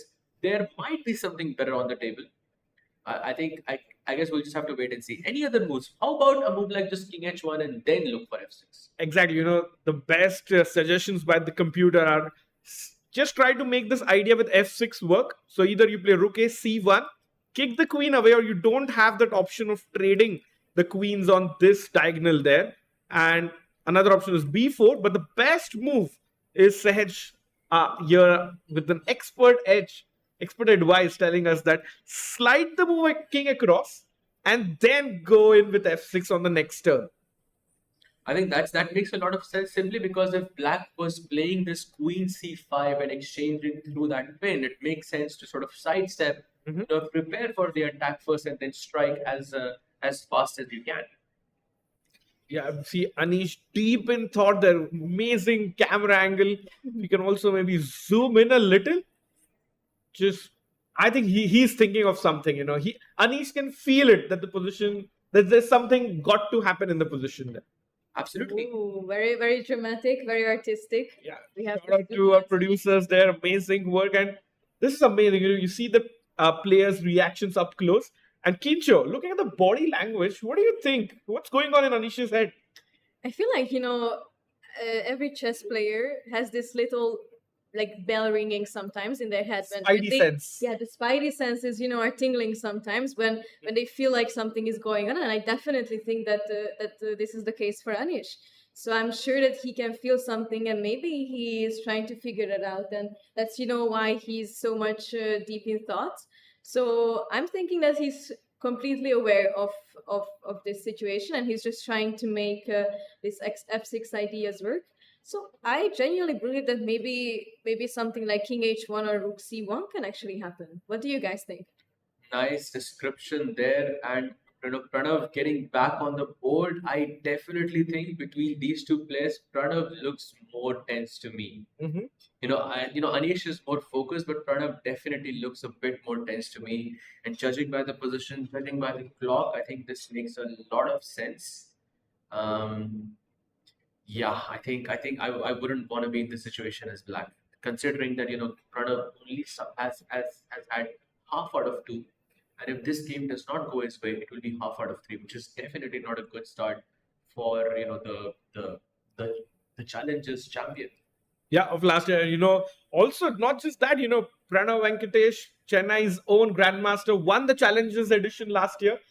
Also the World Junior Champion in 2024. So has a lot of laurels on his back. But this is like another tournament where he could really show that he can fight it out with the big boys.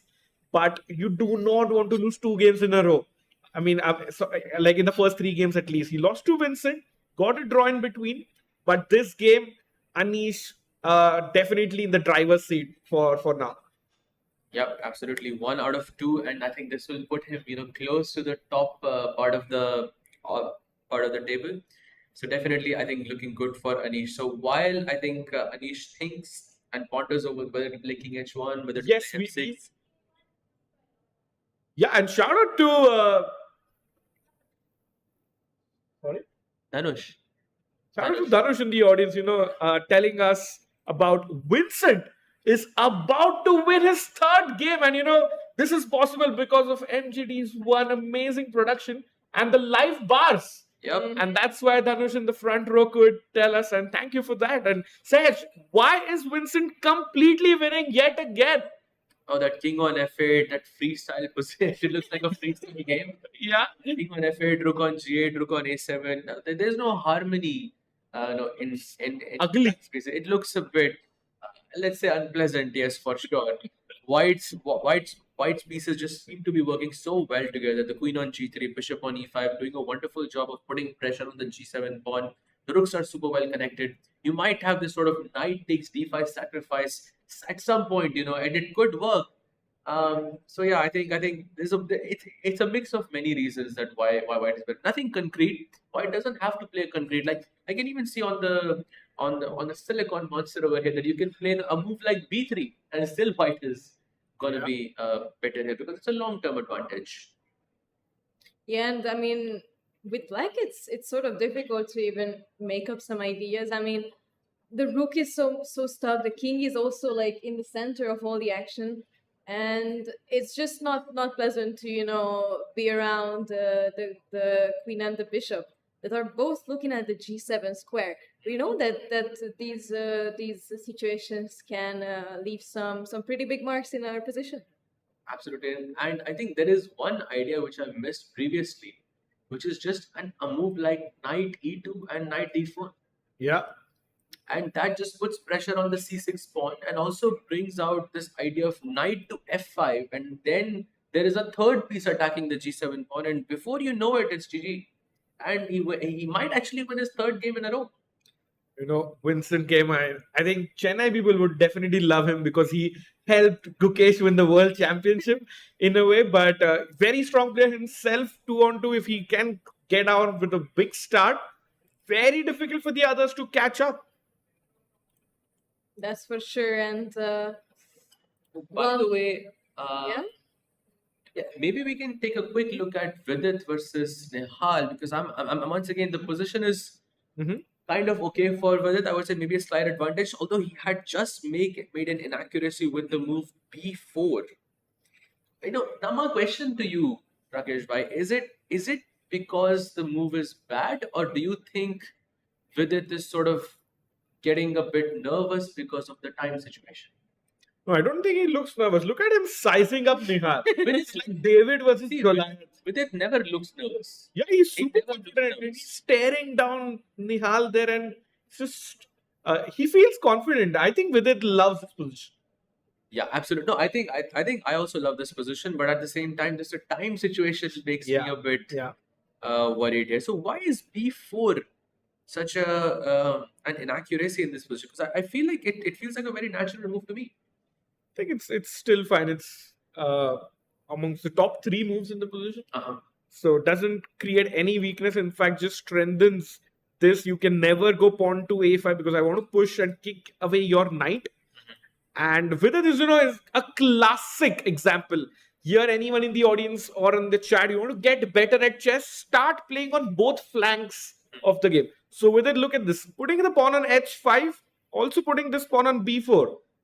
And the center is blocked. Where does Nihal place Sahaj? It's a good question. Usually they say when you sort of attack on the flanks, you should break the center. Yeah. So my eyes are gonna be on this E6 E5 break, Yeah. but I'm not sure if it's working because I would have to calculate this really really deeply in order to find something here. True, and it looks like Nihal's got a thing. He's got to come up with an idea, and I don't see an easy way out for Nihal here. No, definitely not. He just has to find a way to make a bunch of moves, bunch of moves, Quickly. and if Vidit tends to get maybe under 15 minutes, under 10 minutes, then maybe he has a real chance. On the board, I think definitely Vidit looks a lot better to me. Yeah, and And he's also, trying to make Nihal uncomfortable with this stare as well. He's trying to, with every single thing he can to maybe make Nihal think a bit more and catch up on the time as well. And I think while Nihal is thinking, we can maybe also look on another game. Has there been any progress on any of the other boards? yeah, I have an exciting update for you. For the American fans here, and before you jump into a quick break, it's Awonder Liang is in a better position ahead for the first time as Jordan has made a big mistake. Ooh, what was the big mistake? So let's catch up. We were talking about this rook move to a3 in the corner. And Sej, can you walk us through? So rook a3 and black, Yeah. attacking the knight on b3. Black goes knight to c5, I believe. Uh-huh. And then after knight c5, what happened? He goes b4, attacking the knight on c5. He moves the knight away, and now rook to e1. I think a beautiful move because it makes black choose how do you want to take this pawn. You can either take it with the e knight or the d knight, and only one of them is working for some tactical reason. And Jordan actually made a mistake in this exact moment because it was not easy to figure out what was the correct one. And he goes knight, he takes c3, and now he finds knight d4. Yeah, already on the board. Wow, attacking the e6 pawn. This looks scary. I would say this looks very scary for Jordan because even if you play a move like e5, I can go knight takes e5 or rook takes c5, and your pawn is gone. Your king is in the center. All of my pieces are super developed. Black's pieces seem a bit disengaged when it comes to the defense. At least, I think he looks really good. I completely agree with you. And Jordan also looks like, he's facing a tough decision. And Awonder is also just, wandering around. Yeah. For sure. Awonder is not even on the board. Yeah. I think he's feeling super happy about this position. He has a good position, and I think he has a definite good chance of winning today as well. Yeah, and he can, if he plays a good game, it would be a wonderful game. Knight d4, the reigning Dutch champion, Jorden van Foreest, comes from a family of grandmasters. His brother is a grandmaster, Lucas, who supports some Indian talents, and his sister is also a woman grandmaster. In fact, Jordan and his sister both won the Dutch Championships of 2025. And today is, Raksha Bandhan, like in India. So brother-sister relationship there. What an amazing time to, be a chess family. And also shout out to Jordan's grandpa, who was the Dutch champion about 50 years ago. Wow. So definitely, the chess genes are working out Yeah. in this family. They are, aligning very, very well. But right now, Jordan is facing some very tough decisions, and we will see how he's gonna handle this situation. Yeah, and we'll let Jordan think about it before we jump into a quick break. And on the other side, action will be heating up as we head into the time control. We'll be back very soon. Thank you, everyone.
Welcome back, everyone, to the third round of the Quantbox Chennai Grand Masters. And we are now heading into the second half of the games. The time pressure is coming. The games are getting exciting. And I have with me Sahaj and Sahil. Guys, which game should we go to? I think we should check out Vidit's game first because I think it's very, very interesting. Vidit has still not castled. And whenever the H pawn is pushed forward, right, we know something crazy is going to happen. Vidit is playing super inspired chess today, pushing his H pawn, king, keeping his king in the center. Is there some specific reason for it? It could be. Maybe the inspiration lies in the building itself, Sagar bhai. Oh, do you know what has happened today, Sahaj bhai? I know what happened in this building. Well, today actually with its better half, Nidhi is here. She just arrived and perhaps Vidit is in really good spirits and he's attacking with everything that he's got here. Yeah. But is it going to work out? Yeah, he is taking risks. That's very obvious. And as of now, Black doesn't. Nihal is going to handle the position pretty well. Yeah, of course, it's double-edged and Vidit does have less time. So he will have to be on point, and Nihal not even at the seat right now. But what we can be sure, in the next 5 moves, something insane is going to happen. 90 minutes is just too little time for me. I feel like the game should be heating up very, very soon. Throw some G4, G5, try to get that attack as quickly as possible in this position. Because if you keep this type of a position and you have less than 5 minutes, it's not ideal. Yeah, because also you can now longer go back, right? If you castle, your H5 pawn is hanging. Yeah. And if you push your pawn to H6, then Black is ready to push G5. So in a way, as Sahaj mentions, it's actually important to go G4, G5 perhaps and try to open up something. Exactly. My point is to play G4, G5 so that if Black plays F5 or F takes G5, that E5 square kind of becomes a bit loose and maybe I can put my knight there or my bishop there and continue keeping that pressure on the king side. But of course, this is not an easy task. Definitely not an easy task when you have 18 minutes on the clock. I'm a bit worried here. I think time is definitely a issue for Vidit. And with such complicated positions, you need time on every single move. And basically, the time control is such that there is no second time control, no 30 minutes being added. So I have a feeling that Vidit is in bit of a pressure. Yeah. Sometimes you know your superpowers, you know your potential, you know what you can do. And to execute that, you need the correct resources, you need time to plan it out. And right now, Black could be ready to, at some point, blow open this center completely. And then the white king is in the center. For example, G4, we really want to play this move. But apparently, even Rook takes, for example, Queen takes, and E5 is the best move for Black. And that's the only move. So he has to go for it, or this just kind of squeezes this game. Nice. And it's natural, right? When you play on the flank, break in the center. So after pawn takes pawn, maybe the C5 pawn is already hanging. And you can even take twice on E5. Yeah. And then bishop takes C5. Somehow, this doesn't feel as good because I've given up my bishop. Yeah. Right? I feel like in order for me to have any kingside attack, I need to keep that dark bishop. You can also see that Black's king is sort of cornered in a dark square.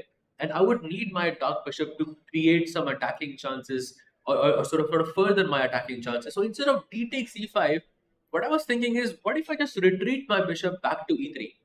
Now if you take on d4, I capture back with my knight, you capture this, and I capture back with my bishop. This way, we still ensure some pressure on the king side because we have this h6 ideas. Maybe this could be something. Yeah, that's interesting, Sahaj. But in the game, Queen B1 has been played by Vidit, and he is asking Nihal, do you want to trade on B3? Should I trade it? But it also feels like a waste of tempo, right? Because if Nihal takes, then the queen now, instead of going directly to B3, has taken a longer path. So basically, maybe Vidit couldn't find a better alternative. And now again, Nihal, the ball is in Nihal's court. Does he take on B3? Does he develop any of the pieces? The bishop on E8, maybe we can come to F7 as well. Even make that E5 move even stronger. Yeah. I somehow feel that this is the type of move you make when you want to compensate for having less time. Right? Because if he had more time to think, maybe he wouldn't play a move like Queen B1. But now he knows that He cannot afford to be less than 10 minutes. He cannot afford to be less than 5 minutes. So he's compromising on the quality of the moves just to save time, which I think is a smart decision. Could be. Let's see what Nihal comes up with. Guys, should we head over to Vincent Keymer's game? The leader of the tournament is not ready to stop just yet his winning streak. He's 2 out of 2 and very soon going to move to 3 out of 3. And the domination is proven by the time situation right now. 43 minutes for Vincent and 12 minutes for Karthikeyan. Now, this is the golden opportunity for Karthikeyan. He got to the Masters. Can he stop and inform Vincent Keymer? Unlikely, yeah. This looks over. H6 pawn is hanging. Maybe I have bishop g5 trying to block that check. But then just rook f1, Oh, bishop takes, rook takes, or knight takes. Both of them look very. this is just over, yeah. Yeah. Also, I mean, the time situation, half an hour more than his opponent. If the time situation was reversed, we could argue that, okay, maybe Black has some chances to survive. But I don't think there is much hope here. I think Vincent is going to keep his perfect streak of 3 out of 3. Look at Vincent's body language as well. He knows that he's going to win this. He's looking so calm and confident. 3 out of 3 in such a tournament is really, really huge. It reminds me of that famous Usain Bolt moment, yeah, when he was running and looked to the left to make that perfect pose. Vincent, like, this is the time to get the pictures, brothers. Take those pictures because I'm going to be on 3 out of 3. Yeah. And let's see if anyone can actually be in shouting distance to him. Maybe Arjun Erigaisi, he's on 1.5 points, playing Ray Robson, who's also on 1.5. If we can go to that game, Arjun versus Ray Robson. By the way, we can see how the same time situation here as well. It's 42 minutes and 11, less than 11. Feels like a control C and control V going on. And in the last 2 moves, we've seen a couple of slight, inaccuracies from Ray Robson. And, Arjun just playing normal chess development. And somehow we are seeing that time pressure creeping in. Sagar Bhai, what I'm thinking is what you said in the beginning of our segment here. That where is Arjun? He's not on the board. No, he's yet not again. here. And I really would like to find out those stats. How much time he spends on the board and how much time he spends walking. Do we have that view where we can see the playing hall? We'll be seeing Arjun strolling there. Yeah. if we can have that view. Perhaps we can see Arjun. There he is, I believe. Yeah. Just walking around. He knows he is better. He knows he has half an hour more than his opponent. It's such a comfortable advantage for Arjun. And yeah, Robson, I don't think he's going to be able to save this one. There you see Arjun walking around, guys. He takes a lot of steps during his games. Also, there's this thing, yeah, it's I think a psychological thing for Arjun. If someone's rated below 2700, he's like, I'm not going to spare this player. He did beat Awonder Liang in this tournament. Then he drew with Jorden. And now he's playing against Ray Robson, who's 2.687. Guys, 9 minutes 30 seconds for Ray. Wow. And this is the power, right, of great opening preparation by Arjun. I think, as you mentioned, you would love to know how much time he sits at the board. I would love to know how much time he's sitting in front of his laptop before the game, because his preparation is absolutely top-notch. And with his skill, this is what happens. Yeah. The opponent has no time. Also, who's his trainer? I believe that Rustam Kazimjanov was someone with whom he was working. But then Rustam also works with Nodirbek Abdusattarov. So maybe did Arjun find some other trainer, or is he still working with him? We don't know. Maybe we'll get to know. And maybe we'll call his manager at the end of the event and ask him, who's his secret trainer? We know that he is here with his mom, and I think that's all the Also, his father joined support today. they need, I think, in an event like this. Sahaj bhai, today Arjun's father is also here. Wow. So his entire family is here, mother and father. And I think Arjun has full support from his family members.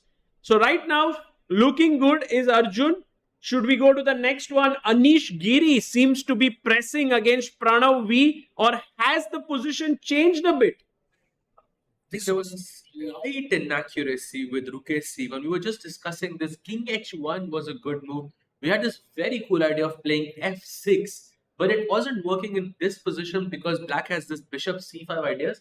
Oh. That's why we wanted to play King H1 to not allow this bishop to get traded because it's pinned and play f6 in the next move. That's what the plan was. But Anish went a different way with rook a c1. I think having the same idea, because now also you can play f6, but somehow you went for f takes e6 here.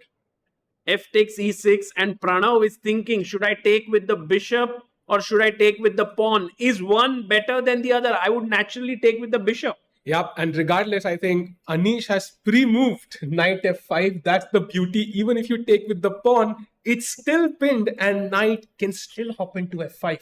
Wow. So taking with the bishop, is that important? Yes. Very, very important in this position. It's the Wow. only move that survives. But then why is Pranav thinking so much? Or maybe he's not thinking so much, but I think he... Maybe he's thinking about the possibility of bishop to b5 because, hello, your exchange was... That's a great point, Sahaj. Bishop b5 and e takes f7 check, king h8.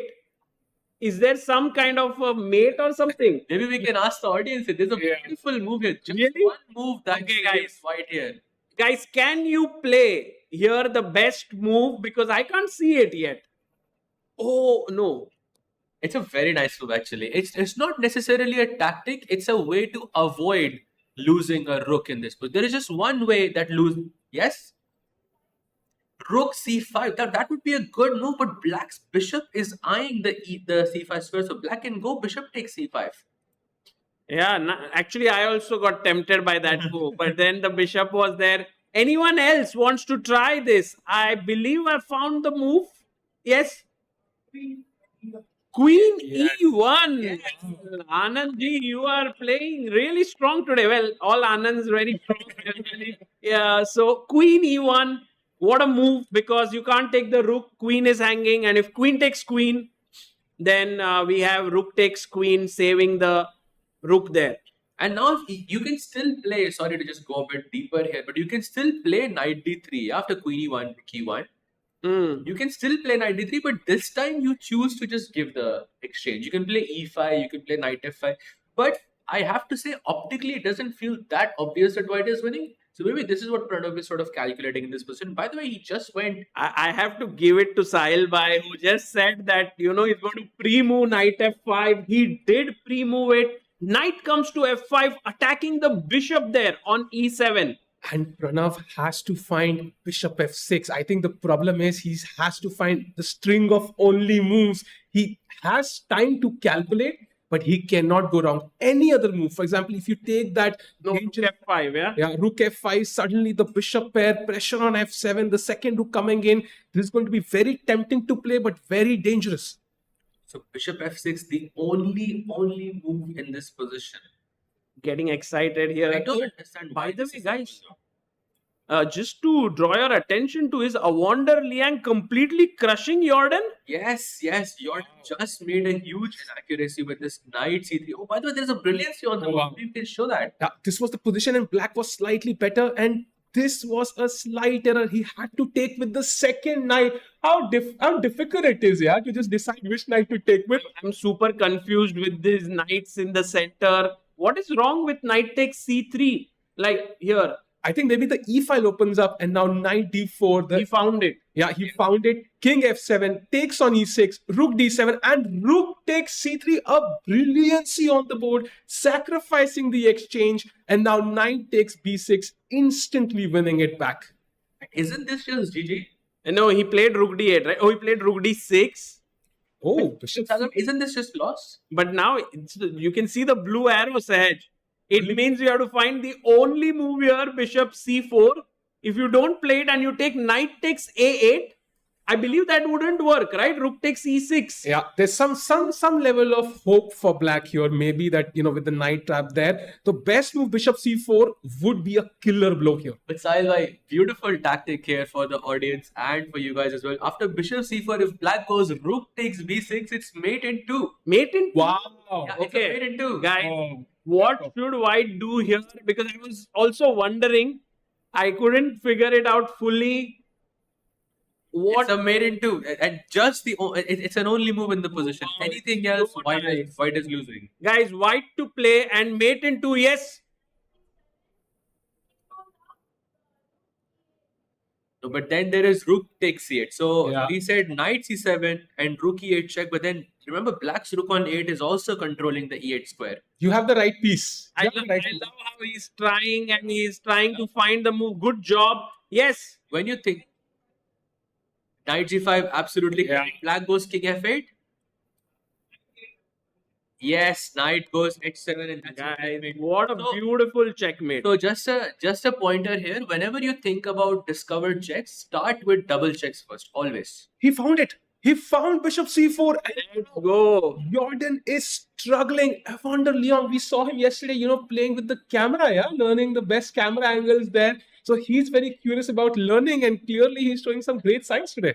Awonder just doesn't show ambition in general in his interviews and all, but on the board, he's like finding all these killer tactics. In fact, in the interview, he mentioned, you got me to India. Indian players are so strong here. And now he's crushing here. He's like, okay, Jordan, you are not Indian. I'm going to crush you here.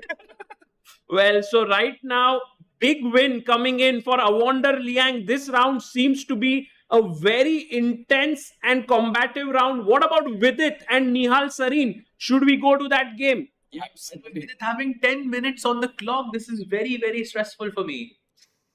No, I mean, did Nihal take on b3, queen b3 that happened? Yes. Queen c8, and now Nihal Vidit just played king f1. Ooh, that's a move you play when you have 10 minutes on the clock and you can't find something very crystal clear, yeah? Yes, exactly. What is the plan of king e1, king f1? Is he planning bishop h3, king g2 to get the king to safety? I'm guessing it's artificial castling, right? Because he can also go king g1, king h2. And if we're worried about the h5 pawn, we can always defend it with g4, for example. And he couldn't castle immediately because the h5 pawn was hanging. So I'm guessing that's why he wants to put his king on the side so he can bring his rook on the queen side, maybe on the only open file, which is the b file in the position. I think that's his plan here. By the way, Nihal has taken off his jacket, so he's in for that mode. Yeah? I am ready for the time pressure phase. And with it, again, after his crazy game yesterday, but yesterday both players were under time pressure. Now I think Nihal has a lot more time. But do you think Nihal will also think, okay, he's He's relaxed. I think Nihal has no stress in the position he's yawning, so he's like, okay, I have this under control. But so if Nihal starts playing quickly, how much do you think is the pressure on Vidit? Do you think that his position is good enough to find moves, or you think that time is going to play a very crucial factor in this game? I think the latter. Yeah, I think time plays a very, very big factor. I think for Vidit, it would be great if he can find a more sort of decisive advantage in the next 5 to 10 minutes. Well, Because if said by how to find decisive advantage, it's not so easy. Of course, it's not easy. But then Vidit must keep that time above 10 minutes to in case there is a crucial position, he has enough time to calculate everything. Because Right. if he has under 5 minutes and that crucial moment comes, he just won't have enough time. Correct. Right. So time is definitely not on Vidit's side, but the position is very complicated, even slightly better for Vidit. So a lot of excitement in this game. Also, I think in terms of standings, right, we're reaching that stage where people start thinking who are the players who are not in form. Yeah. So if you lose this game, you're half out of 3, then everybody else decide, okay, I have to win against Vidit because he's not in form. And Awonder Liang is winning. Nihal, if he wins, he goes to 1.5, and Vidit does not want to be in that scenario. Nobody wants to be in that scenario. By the way, A4 is played. Is that just giving up a free pawn? Can we snatch it? I'm just wondering. Let's think about it. Is there a tactic there? Because I can't see it. No, he doesn't take it. He doesn't take it. 95 maybe? 95? Oh, he doesn't take it yet. Actually, it's a very smart move because there is no direct discovered attack. But apparently, E5 now works magically Oh, for Nihal Sarin. that's so smart. Wow. And Vidit, to his credit, had seen it already. Yeah. And he now quickly plays Queen E3, and that's a great move. Moving quickly. Yeah. He wants to save time on the clock. Queen E3.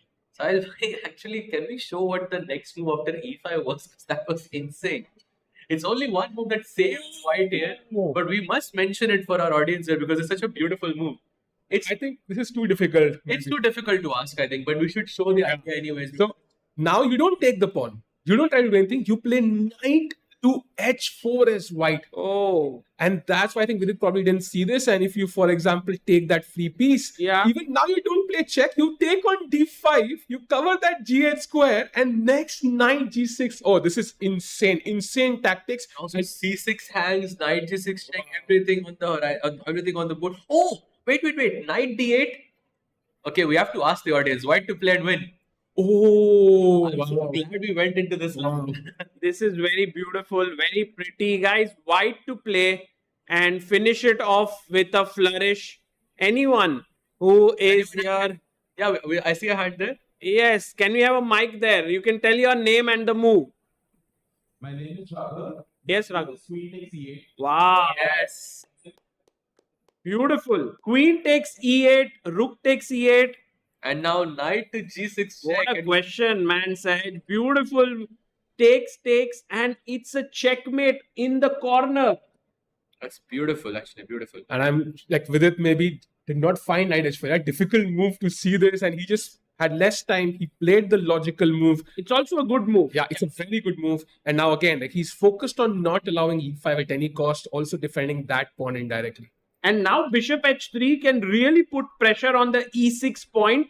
So very interesting positional struggle here. Should we quickly check what Arjun Erigaisi is up to? Yeah, let's go to Arjun's game. And this is the position, not major development so far. I think this is where we left it, right? Rook d2. So d6, rook d1, bishop f8, pawn. Okay, h4 is a tradition now. No, everybody wants to play it, yeah? Well, you know, there is this saying that when you used to face Tigran Petrosyan, it felt like there was this boa constrictor which would, or Tigran Petrosyan or Anatoly Karpov, you know, the snake would just cover you up and slowly crush you. And I feel like Arjun is doing the same in this position. He has all the pawns on the fourth rank. Now going h4, h5, he's squeezing black down. Actually, from both flanks, yeah, the h4, h5, h6 could be a plan. Already you have advanced enough on the queen side. Blacks, you are just struggling to find moves from the black Also side. clock. Yeah. What I was getting to that's it just shows you have 4 minutes on the clock because it's simply not easy to find moves to play as black. You are reaching a stage where you just go king h8, king g8. I mean, look at black's next move, black's previous move. It was bishop to 8. That goes to show that there are not enough useful moves in the position for black. No, Ray Robson is definitely struggling here. We can potentially say, like, with 90% certainty that Arjun will convert this. Yeah, by the way, we should jump to Vincent. Let's go. Because crazy stuff happening ahead. This is where we left it. A bunch of moves. Bishop g5. Oh, that happened. Yeah, knight c5, queen c3, knight e4, takes the pawn. Yeah. Rook d7, knight comes into the picture. This is getting dangerous. Takes, rook d6, knight e6 check. Wow. Takes with the queen. Wow. Already won. Yeah, he won. Knight c3 check, king a1. And because you can't take the rook here, Yeah. there is a mate on f7. Vincent Keymer wins third game in a row, guys. Let's have a round of applause for him. What a guy. The main part. First game to finish in both Masters and Challengers. I would love if Vincent can join us, yeah? That would be amazing. Yes. That would be so nice. He's coming, yeah? If Vincent Keymer can join us, it would be so nice. We can have a look at the game with him. Also, ask him his thoughts on the other games. Also, he's played crushing games. Like, no game has been, like, what is this? Look at the queen on e6, Yeah. rook on f4, the rook hanging. This is the kind of game which gives you immense confidence, not just for the tournament, but also kind of to reach the top leagues. Yeah, Vincent is very close to that metric. Yeah, he might say, you know what? I want to win the Grand Swiss and the World Cup and qualify to the candidates. Yeah. I mean, definitely, I think he started to believe that the candidates is meant for him 2026. Just like how Arjun thinks, or Pranav thinks, or Nodirbek thinks, these youngsters are all thinking about that after Gukesh has won the World Championship title. You know, they all want to reach there. Okay, so this one is done. Let's look at the next position. We haven't yet seen the game of Anish and Pranav. What were the developments after the knight jumped in? Did Pranav find bishop f6? Yes, he did find it, and he still maintained that time difference. Bishop takes, pawn takes, and now somehow the attack is missing, right? Because I don't see it. The knight has to move back, which is not where you wanted to go. Rook a8, h3, and a6. And I would say Pranav has comfortably neutralized Anish's attack. And now the game looks much more comfortable. Yeah, because of that knight on e5, right? Very Yeah. strong knight for black. Absolutely. You need that bishop on a2 to keep that pressure on the a2 g8 diagonal. So great job by Pranav for exchanging that. I somehow think Pranav has good chances now to actually push for a win in this. Yes. I think that's the thing about Pranav. He tries really hard and he gets his chances. Let's see if he manages to convert this. And meanwhile, we have a guest joining in here. We have the leader of the tournament. Let's have Vincent here. Let's give it up for him.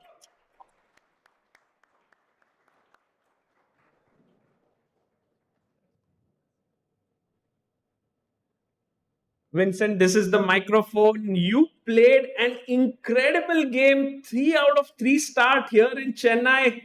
How are you feeling? Good. Yeah, I mean, today's game was maybe the smoothest I had so far. I did a lot of the opening. I got a good position and then at least hopefully converted it quite nicely. Oh, you played amazing. I think all best moves. So were you expecting 4-9 Sicilian today? Basically, I decided to play e4 and I was expecting pretty much everything. That's the strategy. But yeah, I mean, he used to play 4 knights, so it's not that big of a surprise. Of course, in the tournament, he played c5, knight c6, so that is obviously the main thing I prepared for. But yeah, it's not that unusual. I mean, also, yeah. I mean, the only thing I was kind of worried about that the exact idea I played today, played against Prague not that long ago, and I thought that maybe he could know it from there, but seems like he didn't. Because he comes from the same academy as Prague. Yes. So he's good friends with him. But this Here in Bishop b4 is kind of a move you can play, and if you know another 30 engine moves, you will make a draw as black. But I was basically thinking that he will not really expect e4, and if he expects e4, he will not go into such big detail in such complicated lines. So I was nearly sure that he wouldn't go for that complication. And also, basically, normally people play bishop f4 to get the transposition to the Sveshnikov, to play knight d5, d5, bishop g5. So, yeah, I guess that's also what he expected. I mean, I was trying to find a little smaller idea. But you went bishop b5, and this is something that you had deep preparation. Where did he go wrong according to you? Oh, like after bishop c6, my preparation was over. Over, okay. So after that, I played myself. It's not that bishop 6 is such a bad move. It's just that after bc6, there are, as usual, enough lines which are pretty. Bishop a4, and now you can basically choose whether to go d5 or e5. I think d5 is like Engine's top choice. e5 is the move Prague played, which also is completely fine. Yeah, it's just a very complex position, and I was hoping that we'll get a playable position, and also me having the advantage in terms of prep, that I might get a little advantage here. So what, according to you, was the difference between bc6 and bishop takes e6? Well, I mean, the structure is very different here. He uses one tempo to play a6, which I think changes a lot. In the other line, basically after bc6, bishop a4, d5, I think we're supposed to. I don't have the time to go from castle. I guess bishop d3 or bishop d4 would be coming. That's what I would assume. And this is what you had prepared prior to the. Yeah, I mean, more or less. Yeah, bishop c6, queen d3, I think it's kind of very natural. a6, take, and then we get the same structure, but now with all of these bishops, which is a little double-edged, because usually these bishops, they can also be important for white, because it's like the bishop, you can place it on b3, that's very useful to block any kind of attack. But here, I am very good with tempi. Like, you get this in those Sozin classical types of position. No, you take on c6 and you go g4, g5 or something. yeah, just that I'm never had games like this anyway. Yeah, so basically it's still Nice. Was h4 something that was more intuitive? You knew this plan? I'm not sure. Like, it came to my mind, and once it was in my mind, I thought that maybe it's something I had seen, but very dark memory if there was any. It's a great move, actually. Like, the idea is that I generally would like to go queen g3 at some point, and I want to get rid of this knight h5 idea. So I thought that he could try to go queen a5 actually here. Because then if I go h5 now, there's bishop b4. So yes, this kind of idea. Right. Actually, that was one of the That's best true. moves he could play in this position. Yeah, I'm not sure I would have played h5. I was considering going bishop e5 instead to be kind of thought h5. Yeah. Here, because now after knight g4, I think I can go queen g3. I mean, it might feel weird to give up the bishop, but he is in some immediate trouble with development. So it was very complicated, but of course I was happy to see bishop e7, h5, h6, queen g3, king f8. I mean, after that it's certain this position is unpleasant. He's like stuck with this rook forever. And since I'm controlling that b8 square, there's also no real attack for the moment. So basically now the only thing is that the position is still quite close. He has this very nice structure in the center, so I need to start breaking somehow. So then you basically planned f4 and pushing the f pawn here, rook g8, f4, knight d7. You took. I think it is. I mean, he had to go CD, which is like normally I'm not supposed to take ED CD strategically, but here I think I'll just go bishop d4. I keep that bishop, and then long term, this king and rook constellation is so bad, and I will always have some break with f5 that like the dynamic disadvantage here really hurts him a lot. He's basically playing with all the rook, and that for quite a long time. So approximately around which time did you think you were completely playing? Like after ED knight e2, I was very confident I would win the game, simply because I also had a really significant time advantage, and it's also the kind of position that for me it just plays itself. Like I just have to improve my pieces, and he has all the weaknesses, and the king is weak, and yeah, I'm pretty sure that I should probably have many ways to win the game. And this was just the attack playing itself. Very nice moves. Queen c6, rook d7, knight jumping in, takes, rook d6, and you found the very nice finishing shot. Knight e6, takes, check, and king a1. And he resigned here. I think, Vincent, are you feeling really good being here in India? Are you feeling like you are able to play your best chess in the last 3 rounds? Yeah, I mean, here I'm certainly happy with the way I've played. First round was more shaky than I would have liked it to be, but it's kind of normal that first rounds can sometimes be that way, that you're not fully in the zone yet. And the second game yesterday was also completely crazy. I just thought that's very important that I managed to keep this few minutes on the clock at all times to be ready to calculate some unexpected lines in case they happen, because we don't really get any time after move 40, so having a little extra time, even if it's only a few minutes, can really change a lot. I would like to ask you a question about just your previous game. You had d5 very, very early on, but we were debating that you were not going to play d5, and Sagar was saying that you were absolutely not, because he has been, following you for such a long time, and you ended up not playing. So was that on purpose because you thought it was going to equalize position too quickly, or what went through? Just to show this position which we are talking about, it's here. No, it's a bit Before. Ah, it's a bit before. before, yes. Here. Around here, yes. Easy to. Yeah. No, I saw d5. I just didn't realize how bad my position would be after queen c7. I thought like d5 will be equal, and the other thing it will be like 0-30, 0-40, but playable. And when he started blitzing out his next 2 moves, I realized it's actually pretty unpleasant. So then I was just really, really happy to see knight a4, because after that I could get this counterplay of sacrificing the exchange. I think if you just knight b3, sorry, knight b3. If he just goes rook fd1 instead, it's really sad. I mean, he keeps the full control, and I will really suffer here. So it was really basically lucky that he went knight b3. And yeah, I mean, objectively, certainly not a great choice, but after having won that game, also not too bad. I think it worked out fine for you. Well, Vincent, how are you enjoying the food here? I see you many times in the restaurant because that's the only time we're able to see you apart from the playing hall. How is the Indian food and all for you? I like it. To be honest, during lunch, there are other things on my mind than food normally. It's like, today I realized I still have like 3-4 files to repeat, and it's already like 2 p.m. And I'm still sitting at lunch, so I should probably get going. But yeah, for dinner, it's really nice. Like you have some time to spend and can relax a little. And I think it's also important to take some time off in terms of thinking about the next game. Like, of course, next game is coming to mind, but you need to give yourself some kind of break, or otherwise you'll just be dead after half the tournament. True. No rest there as well. Yeah. I wanted to ask that. If you have one. Yeah, usually when I'm in the restaurants, I like to order like either mutton or chicken madras. Oh, lovely, Yeah. lovely. That's a good choice. That's a good choice. Amazing. Yeah. Vincent, I think you are playing incredibly well. I was talking with our fellow commentators and we were saying sometimes +3 is good enough to win such a tournament. And you have started with +3.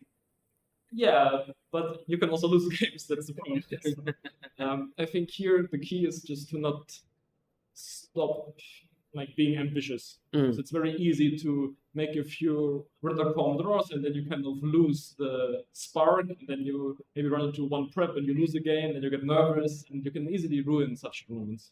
It's very important to still be alert, and then I hope that I can finish in the way I started. Amazing. Well, guys, Vincent Keymer, our leader of the tournament. A big round of applause for him. Vincent, thank you for stopping by.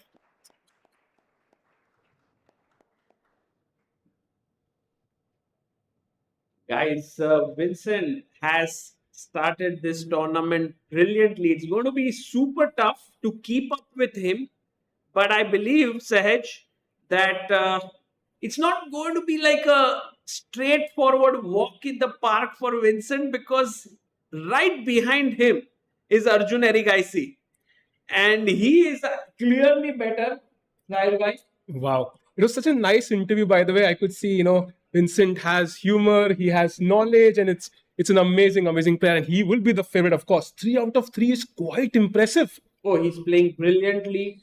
So right now, I think besides Arjun, there is no one who's going to be. I think the next player is going to be on 2 points. So if Arjun wins, it's going to be a close fight. Otherwise, Vincent will have a 1 point lead over everybody else. By the way, 40 seconds for Ray Robson. Man, Ray Robson has less than a minute, and we saw him pushing A5, which turned out to be a mistake. Yeah, and now after Bishop takes B6, the black queen side is falling apart. He takes the pawn, but he loses the rook on D8 now, and it feels like Erigaisi Arjun is doing Arjun things. Also, just a quick update for everyone. Awonder Liang has just defeated Jorden van Foreest, and that game is over. So big win for Awonder there. Wonder is there, yes. Amazing that he has managed to score his first win in the tournament. And guys, 2 seconds. Arjun Erigaisi, Ray Robson he had 2 seconds. seconds on the clock for Ray Robson as he puts the knight back on C6. We can't take the pawn because our bishop is hanging on B3. But can we go bishop A4? Yeah, let's bring it back. Maybe put it anywhere and then threaten that pawn. It's not easy to defend. So not. Arjun is an exchanger. Opponent doesn't even have a pawn. And actually, opponent Ray Robson is losing another pawn. So that seems like just over. Right, but the downside is because Robson has less time, Arjun cannot walk now. So Finally Arjun has to sit at the board. Exactly. So, but of course, jokes aside, this looks like a very, very, I would say 99% chance that Arjun is going to convert this position. No doubt in my mind. Should we go to Vidit versus Nihal here? Because this game has a huge intrigue. Ooh, knight comes to A5, wants to maybe come to C4, bishop S3, your move, Sagabai, putting pressure there on E6. Bishop blocks it, and now king to G2. So Vidit has really improved his position. Knight comes in, queen D3, bishop E8, and this is the current position, a +1 advantage for Vidit. But the thing is, Vidit has somehow magically regrouped all his pieces so beautifully. King is safe. Bishop is on H3. Rook is ready to swing over on the queen side. Only problem is the pawn on H5 is hanging. Okay.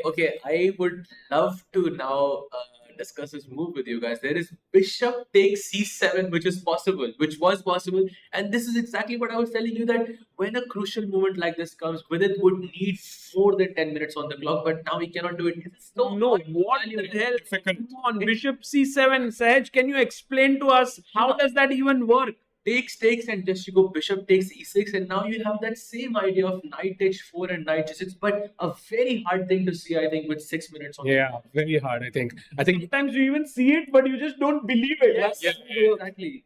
I think fair enough. Very, very, very difficult to kind of keep playing those moves, right? Move after move. You have 6 minutes on the clock.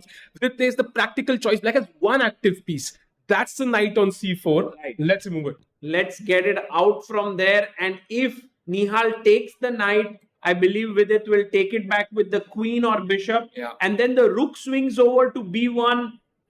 Can we, by the way, Sahil, take the pawn on h5 here? Is it even possible to win a pawn for black? It is possible. I think Vidit would be happy because now he can take on e6 instead. And now queen e6, you take on h5, and my rook is now looking at the king. Vidit's still better. And also, there is an idea of queen c2 in this position, hitting the h7 pawn and the a4 pawn at the same time. So I think this, position like this with less time is manageable. Because there's only queen, rook, bishop, and a few pawns on the board. It's not that complicated. You will be able to make a lot of hand moves here. I think if this happens, it would be great for Vidit. Right. So Vidit looking good right now. Time-wise, the situation is still a little critical because he has 6 minutes on the clock. Nihal has 17 minutes. But as Sahaj just pointed out, Vidit's moves are getting easier to play. He's kind of coordinated himself very well. By the way, chat was going crazy for Vincent, when he won. So that is insane. A lot of fans for Vincent now. No, of course. I think Vincent in general is such a lovable personality. You know what they say in Germany? He's the next big thing in German chess since Emanuel Lasker. Because, the second world champion came from Germany. And since then, Germany has had great players, but none who have reached that stature at the top. And I think Vincent has managed to do that. By the way, we have to jump to the Arjun game right now because look at what just happened. This is where we left it, right? I think bishop was on b3 and bishop c2 again threatening that pawn. He plays rook d8. Now e5. He should not have taken that. And now rook. Wait, I think that's a mouse. Knight d8. And wait, what happened there? I think it's rook takes d8, knight takes d8. If you go back on move 33. This one. 33 is rook d8. Rook d8. Knight d8. And I believe he would have found queen takes c5 in this position, or he would have played queen d3. If you can just look at the board, queen takes c5 on the board, and I think this is just game over. He takes c5. Now f takes c5 is basically forced. But this is exchange up, no compensation. Our knight is jumping into d6, c pawn. As you marked here. This is over. Game over here. Arjun looking at his second win will move to 2.5, and I'm already sort of looking forward to Vincent versus Arjun battle. He's chasing Vincent, He's letting the match go. Arjun has been very close to winning this event twice already. So the last round, he was the favorite, couldn't make it, and he's saying, I'm going to win it this time. Definitely. And guys, Quantbox Chennai Grand Masters, the main sponsor of this event is Quantbox, and also the sponsor for Arjun is Quantbox. So, it would be quite poetic if he manages to win it. Let's see if that happens. Yeah. By the way, 2 updates for everyone in the audience. Harika and Adhiban have drawn their pieces, and Pranesh has defeated Iniyan with the white pieces. He had a big advantage there, Pranesh, with that very nice maneuver of knight. So, a win there. And maybe there are other decisive games happening, right? We have someone having a big advantage, Abhimanyu. Wait, Abhimanyu was completely winning. And but then, just like how he is how he defends his, he's completely winning now. I think there's a transmission error, I see queen. I think queen b3. Could be. I was a bit surprised because he was winning, and it was a bit surprising to me. So Abhimanyu, can we have Abhimanyu on the screen? Yes, there we have it. It seems like the position has gotten wild here with this bishop e3 and rook f2. Wait, bishop e3 and Yeah, there's this rook on f2 and crazy stuff. But I believe that Abhimanyu should be winning here. He has an extra queen. but I'm trying to figure out how is the rook on f2 if my bishop is on e3. Maybe he played bishop h6. Maybe many moves happened, Sahaj bhai. Bishop h6, rook f. I don't know, something like that. But I could be wrong. Yeah. He is Okay, winning, he's just right? taking queen e4 here. And the way in which he made this move makes me believe that he's going to win. Yeah, for sure. He was winning. Can we also make a knight? Is that a pawn on c7? No, that's We're a... getting the moves now. Oh, we are getting a move. Yeah. Oh, okay.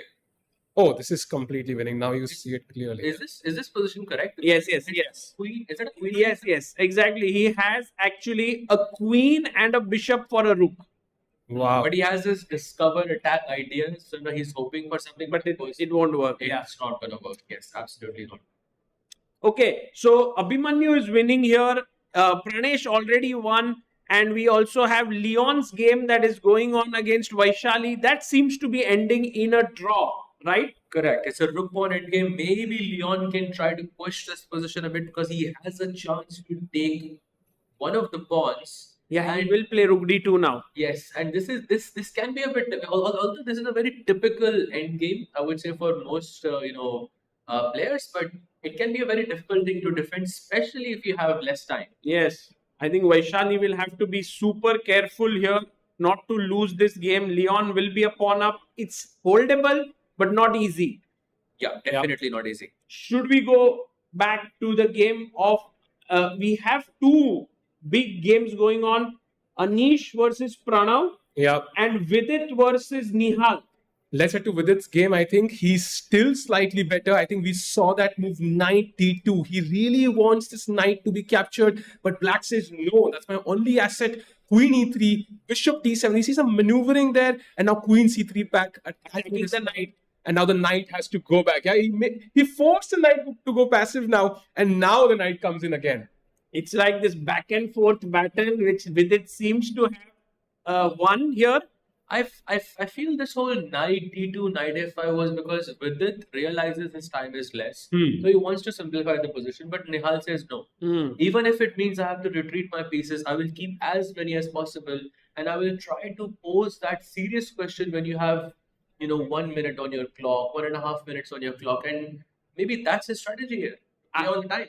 It could very well be because we've seen with it going wrong with less time on the clock, and Nihal could be banking on it. I myself am very unsure what will happen in this game. What do you guys think? Who should be the favorite here? Vidit or Nihal?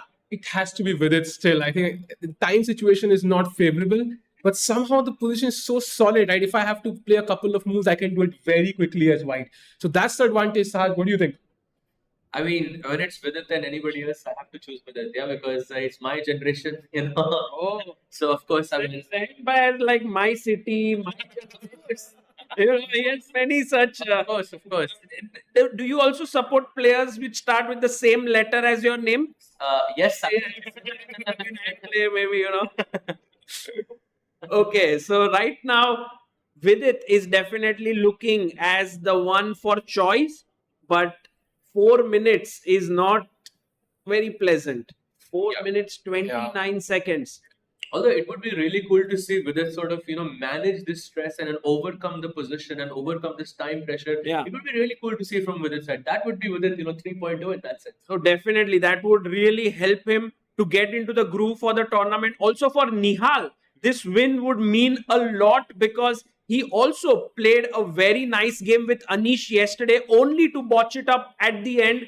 So, both these players are having a slightly similar trajectory. Whoever wins will have a better tournament going ahead. And also, black's position has potential. Yeah, right moment e5 happens, and this is the Nihal kind of position, right? So he's waiting to bounce on that central move. So Vidit also has to keep it under control. Hence, knight f3, not giving any chance whatsoever. Yes.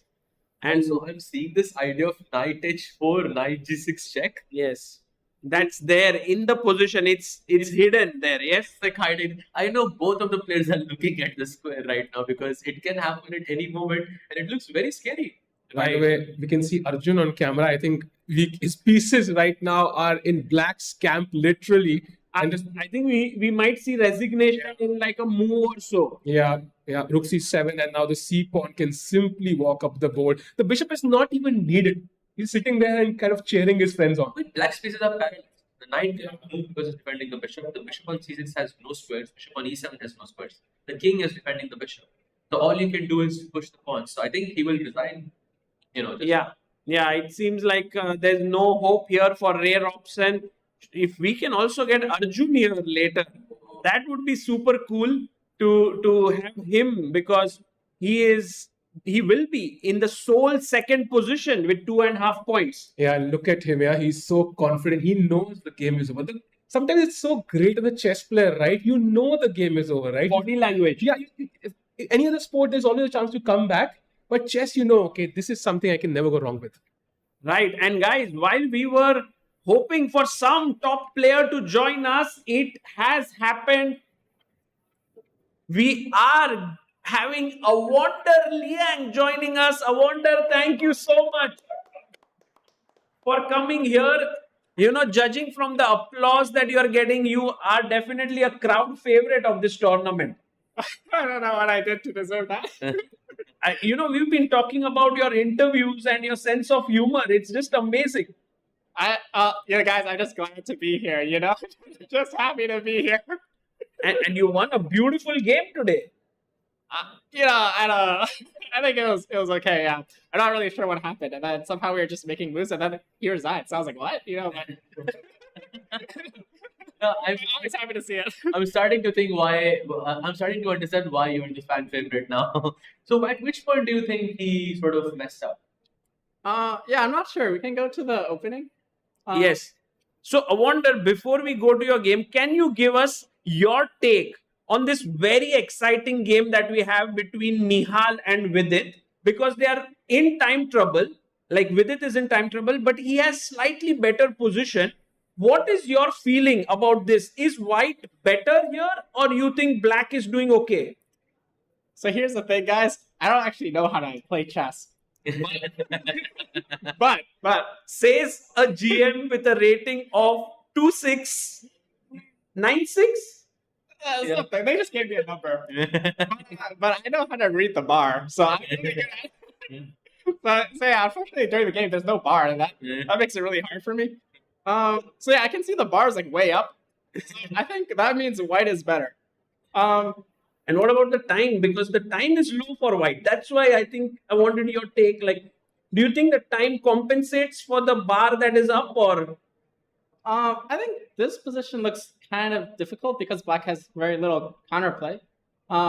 Although yesterday I thought it was kind of a similar situation for Vidit, and then things went a little bit crazy against Ray. So, you struggle, things can always be a little bit scary, especially against someone like Nihal. I think you definitely don't want anything happening against Nihal because he's always so tactically alert.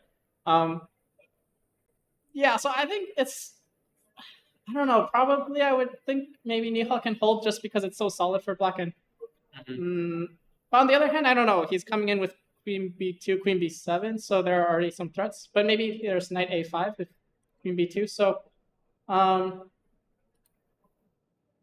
think I would still prefer to be white even with the less time because it's hard to see what black can do. But, you never know, especially, I don't know.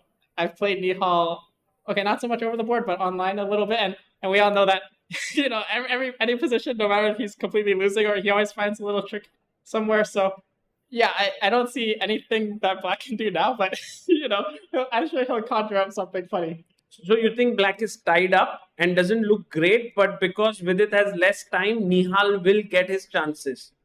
Yeah, for sure. There's a lot of, nothing works right now, right? So E5 is not working, G5 is not really doing anything, but I don't know, you just, I'd be scared against Nihal, that's for sure. Right. So right now, while Nihal is thinking, he has 11 minutes, 30 seconds. We'll quickly check your game, Awonder, because, at some point, we were like, hey, this position is looking even. You went in the opening with the queen trade, and somewhere we were discussing, is Awonder not feeling ambitious today? Yeah, I mean, there's a thing. So I was talking a little bit with a friend before the game, and I was thinking of different lines, and I completely didn't expect the dragon, but we were just chatting. And every time I would suggest, like, oh, I have this interesting idea, maybe can I please play it? And he was like, no, this sucks. Like, absolutely not. So I was like, okay, we'll make him happy. Extra dragon, I'll trade the queens on move 5. Just keep it chill. Can we know who this friend is, or it's a secret? No, I'm just like, it's not like, It's not your second. yeah, Okay. it's just a friend. Okay. So yeah, I know this position is kind of objectively very fine for black, but I thought we'll just play and keep it solid and see what happens. And I think being Jorden just made it a huge mess anyway, and I don't really know. Okay, I see the bar went way up, but that's too difficult for me. So Around which time did you start to feel comfortable with your position? As in, you started to feel you were a bit better. no, I never really felt like things were so good for me. I thought it was just kind of even the whole way through. And then I think he blundered this knight d4. Is very confusing to me what he missed, actually, because I think he should play. You mean this? Okay. Yeah, exactly. I think here it becomes very difficult, and I think Jorden is Jordan's an elite player, but maybe sometimes he doesn't defend so resiliently in the endgame. And so I think, here somehow he just collapsed very quickly. I think he had many resources even after maybe rook c3. You could try rook e8, and his position. C3, by the way, got the double exclaim here. It's so beautiful. Yeah, but I think he blitzed out knight c3 immediately, but here he could maybe instead play rook e8. Yes, it's the best move. Yeah, I think the position would still be very unclear. And white is better, but it's not winning. And yeah, but he played knight c3 and the position just collapsed. So I think And then you found this beautiful move, bishop c4.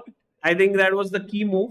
Otherwise, it was not totally winning. But now this idea which Sahaj showed in the commentary, knight g5, knight h7 is the mate. no, it was important that because I thought if I go knight a8, then the game can last a while, and here it just finishes right away. So it's a little bit unlucky for him that he has no defense, but yeah, I don't know. Sometimes you just get these kind of games, everything just goes your way somehow. And it's such a wonderful victory for you, Awonder, here. And how are you finding India? While we also have our Vidit's game here, we want to know, is India treating you well? Are you enjoying the hospitality, the food, everything here? Yeah, so everything's great. Hotel's great, playing conditions amazing. The food is great, right? I was thinking, I feel like there's just one problem with India. The players here are too good, I was like, guys, like please, like the guys. He's clearly talking about me. Exactly. I was like, he's too strong. I can't. There's nothing I can do. So I was like, gotta beat the non-Indians while I can. I was like, no chance against 5 of these guys. So yeah, that's a tough problem, but I just thought it's a good learning experience. I'll just try and learn as much as I can from these games. So not much I can do about that problem, unfortunately. I mean, you are very inspiring. You're smiling your way through this tournament, enjoying yourself every single time. We saw you in the players area. We see you at the board fighting, even at the restaurant there. So I think it's amazing. People are discovering you here because, of course, we knew you're a strong player. But because we get to interact with you, we're getting to know that you are such a wonderful, wonderful person. Is it your first time in India? Yeah, it's my first time in India. And I think I have played US Championship before, but more or less this is my first super tournament as well. So I'm just enjoying it and just, happy to play against the competition here. That's so nice. By the way, I wonder, you were talking about this move G5. It was perhaps the only move in this position to keep close to equality, and Nihal found it.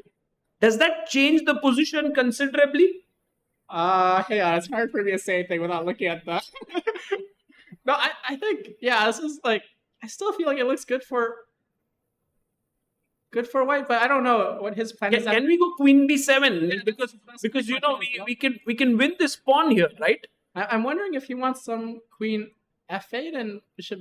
No, that's not.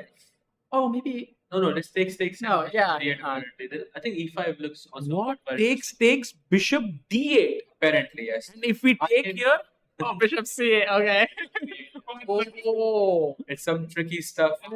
Bishop takes d8, rook takes b7. So, Or no, so yeah, based on what you know about these players, what would you predict the result to be after H6, H6? Based on what you know about these two players. I don't know. This is worse. Oh Suddenly. my god. Okay. I'm always very scared of Nihal, but I think just because, yeah, he has a very big online presence, and so that's the only time I've ever played him, and I always lose. So Guys, can we, to the director, can we also have Vidit and Nihal's video here so that people can also see him? I think Awonder was right that Nihal will have his chances in this game, and he has gotten them. yeah, very hard to see. But I mean, I think both Nihal and Vidit are very strong players, so I mean, things could turn just as quickly. We saw that the scramble yesterday with Nihal's game also was very messy, but so I don't know anything. Yeah, hard to Looks tell. like today is not any different because Queen C2, big mistake, and now G5 seems to We be played it. and he plays it. Wow. Wow, G5 is on the board. Vidit goes back with his bishop, but his position is turning into slightly worse because of Rook G7, idea G4. That's the only move, by the way, that gives him an advantage, but not an easy move to see. Yeah, what do you think? Yeah, I don't know. I think Nihal just he has that. I also see like Queen E8, Queen H5 is coming. So, and this looks like flashbacks of Vietnam. so yeah, not looking too good. But yeah, now pulling for my boy Vidit. I hope he can make it out of there alive.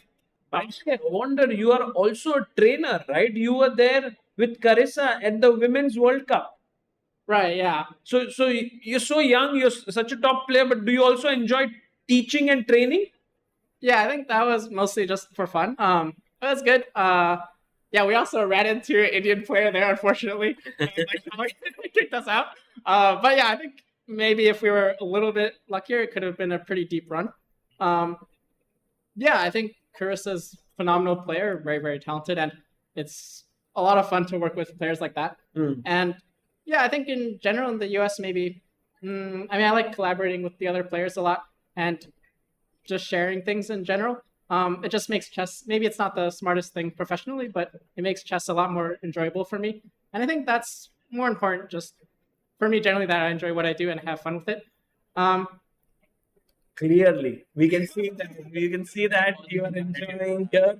But while you are here, Rook G7 has been played, G4 is threatened. I wonder, it was an absolute pleasure to have you here to get your thoughts on your game, also on this game. Thank you so much for joining us. Yeah, thank you very much, guys. This is great being here. Thank you. Good luck for the remaining rounds. Round of applause for Awonder. Guys, Awonder Liang here, scoring his first win, and that was incredible. While the key moments of Vidit and Nihal's game are now coming in, we have Sahil Bhai back. Guys, this is heating up considerably here. Bishop G4, Vidit stopped the pawn from coming forward. But what is Nihal's next best move? Can he push F5?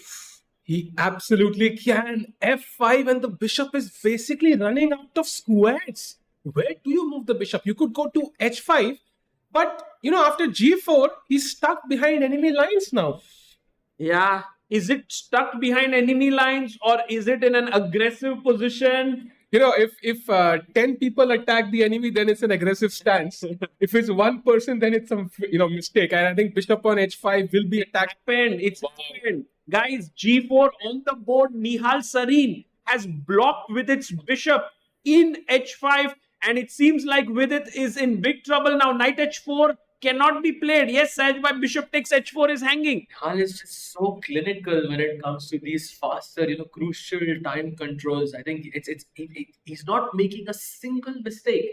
Rook G7, F5, G4, everything 100% precise. Has he played Knight H4? I think he still has to think, right? Yeah. Not yet. He hasn't played. I think you can see from Vidit's body language that he's not feeling comfortable there. Yes, for sure. I think that has to do with his time as well. And we knew this was the issue. I think around on move 10 or move 11, he thought for about 26 minutes or so. And from that moment onwards, Nihal kept that half an hour advantage, and this is where it pays off. Right. Now we are. Oh, By the way, if you were, if you had a chance to whisper something within, say, some motivation stuff, what would you say, Saga? Because he needs to tell himself that he can come back here. yeah, I think in general, he just has to make his next few moves quickly, and the position is not utterly lost. One of the things that happens with Vidit often is that when he gets a bad position, he many times crumbles into a loss. If he can even hold this to a draw, it would be a really good thing for him.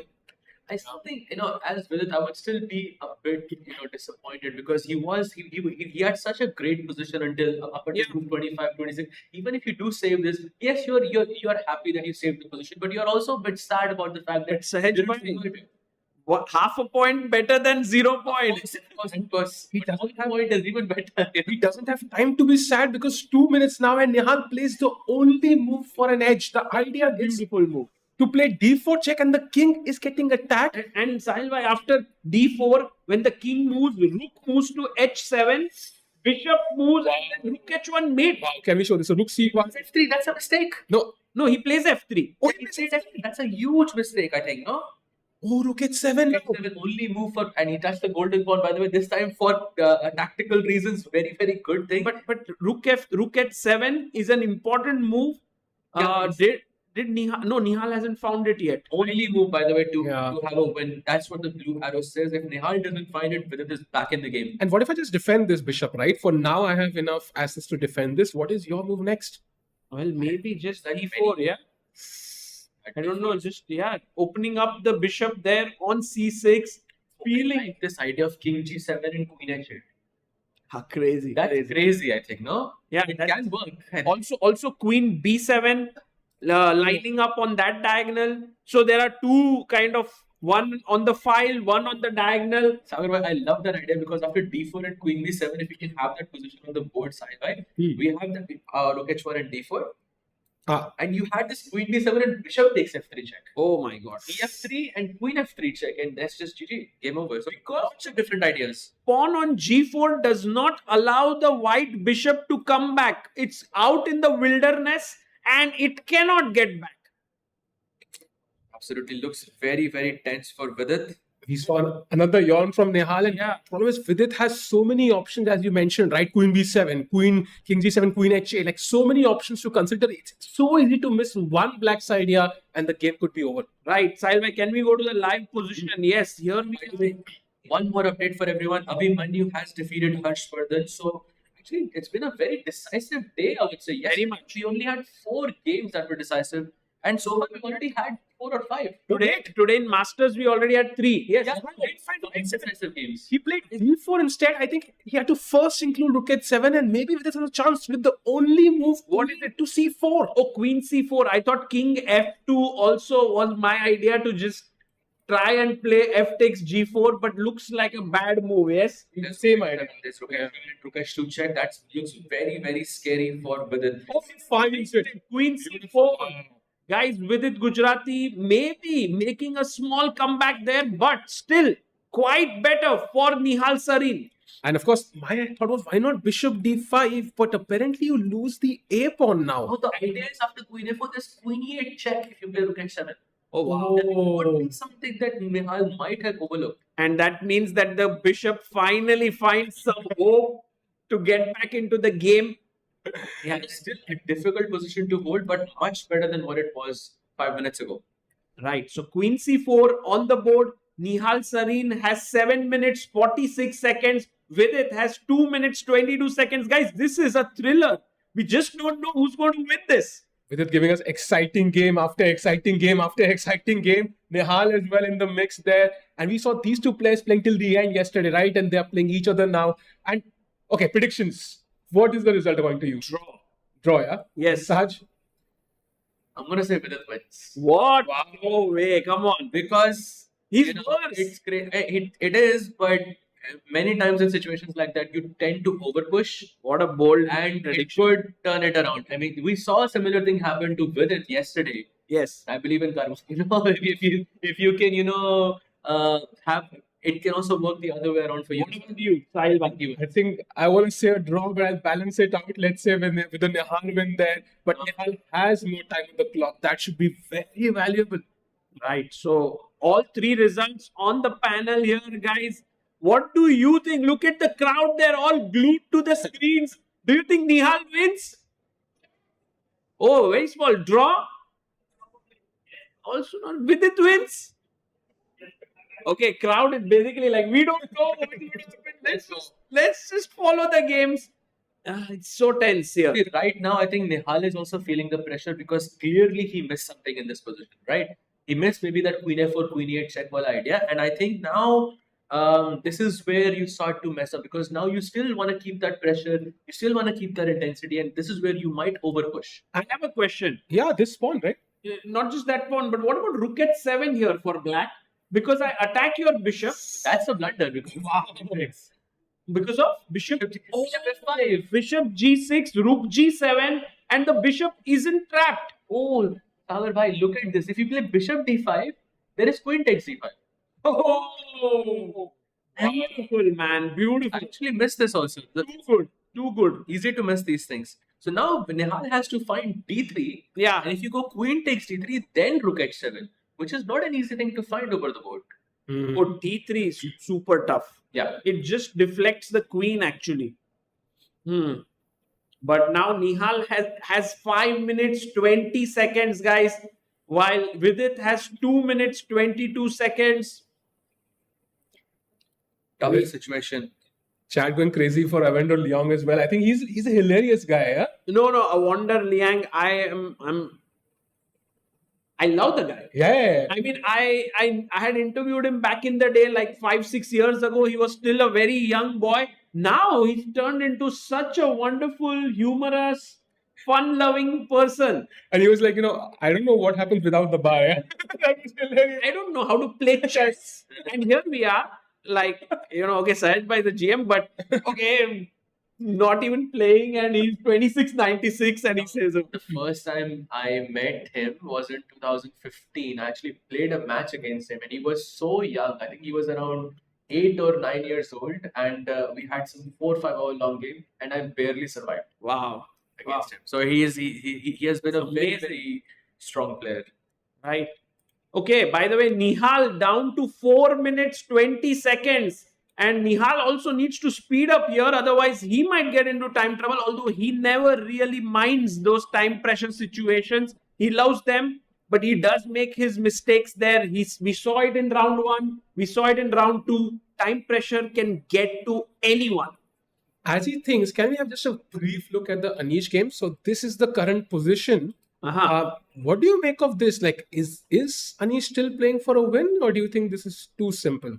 I think Anish, because he has more space, you look at the pawn on A5 and the pawn on H5 and black pawns fixed on G7 and H6. He's definitely pressing here.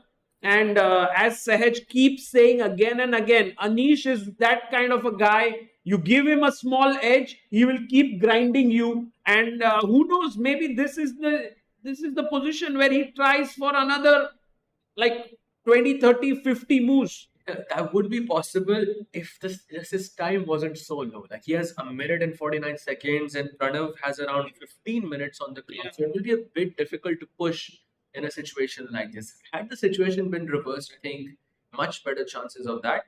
But yeah, I think Anish will push regardless. It's hard to do it with such little time on the clock. By the way, some updates on Vidit versus Nihal. Nihal played his move. Yeah, bishop d5 and queen takes d4, and now only one move is better for Nihal, which is queen to a8, and that's not an easy move to see. Wow. Why is queen a8 to be played? Because it just threatens bishop takes f3, yeah, yes. In the position. So I think he'll find it. Nihal, bishop d5.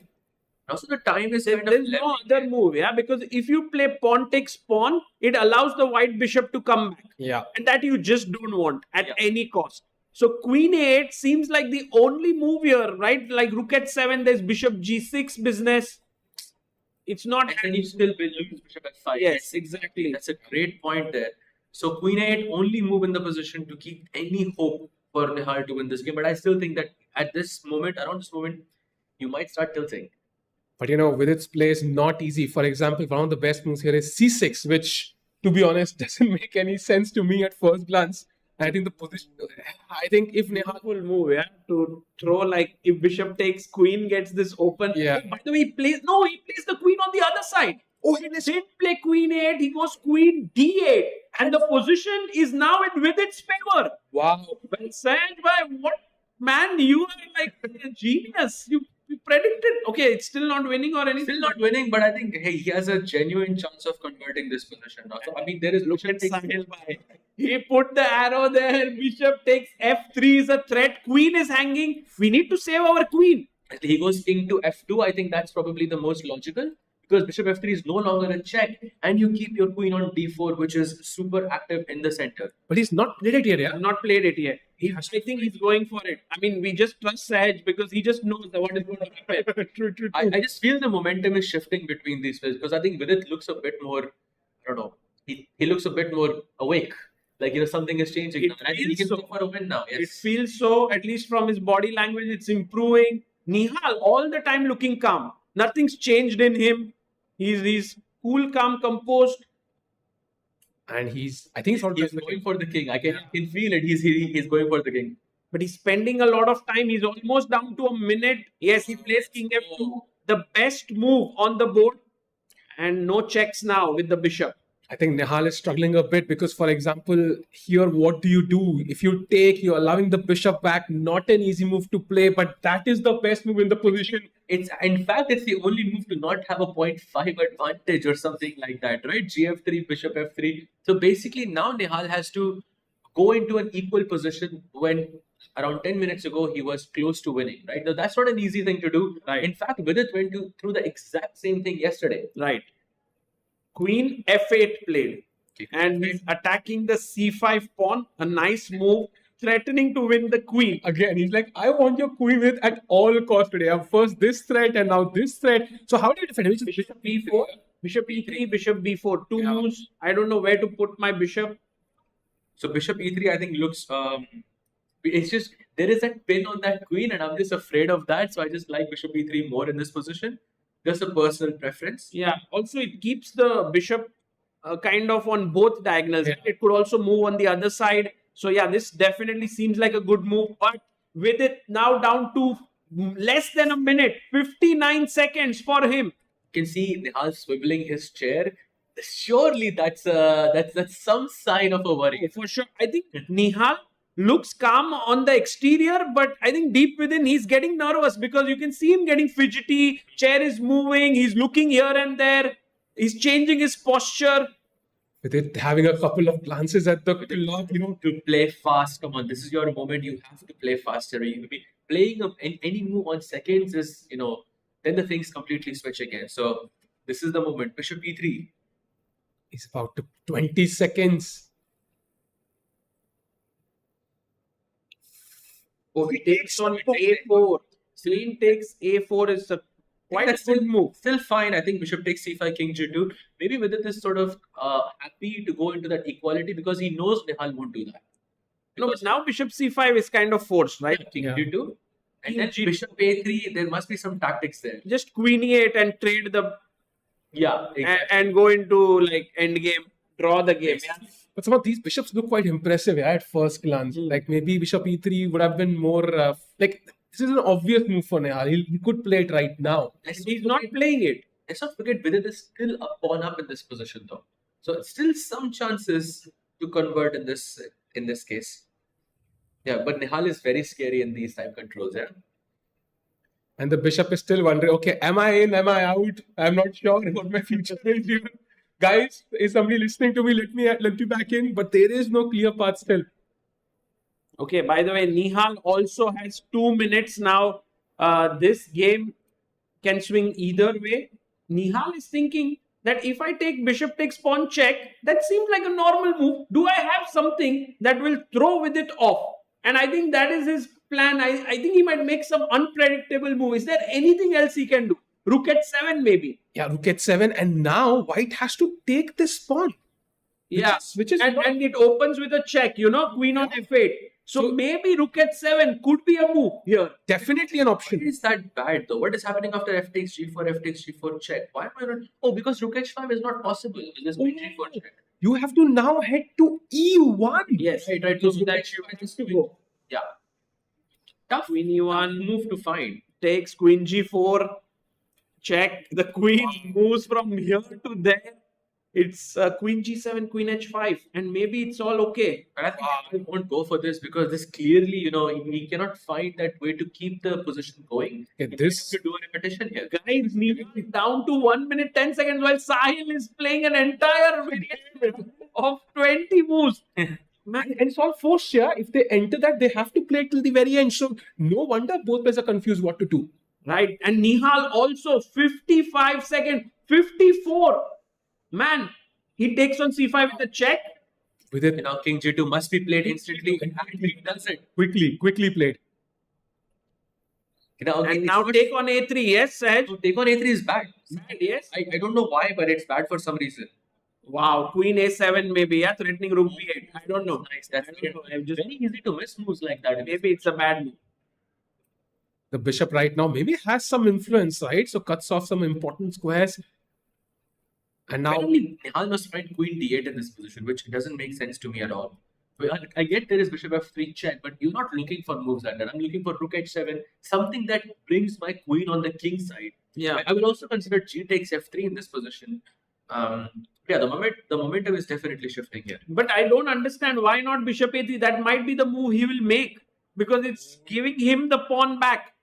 Nihal is behind on the clock. I think after a long time, with more than a minute, he's still holding on to that. It's not sure. Teams have changed so much. Nihal Sarin now having a minute less than He played c6, I think. Oh, what a blunder! That's a big blunder. And now bishop h6, the winning move. What? oh, it's a skewer.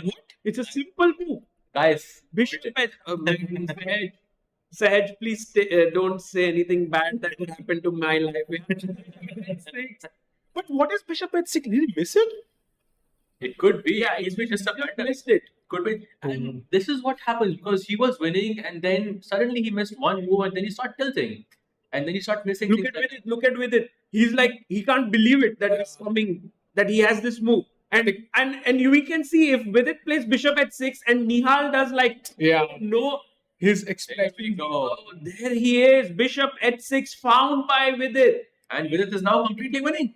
Wow. And Nihal has blundered big time here from an even position. He's now lost it completely. And I think it's pretty a common pattern, right? Round one, he did the same, blundered in that endgame in one move against Vincent, and has the same problem in this round as well. He's playing very well until that one crucial moment. Right.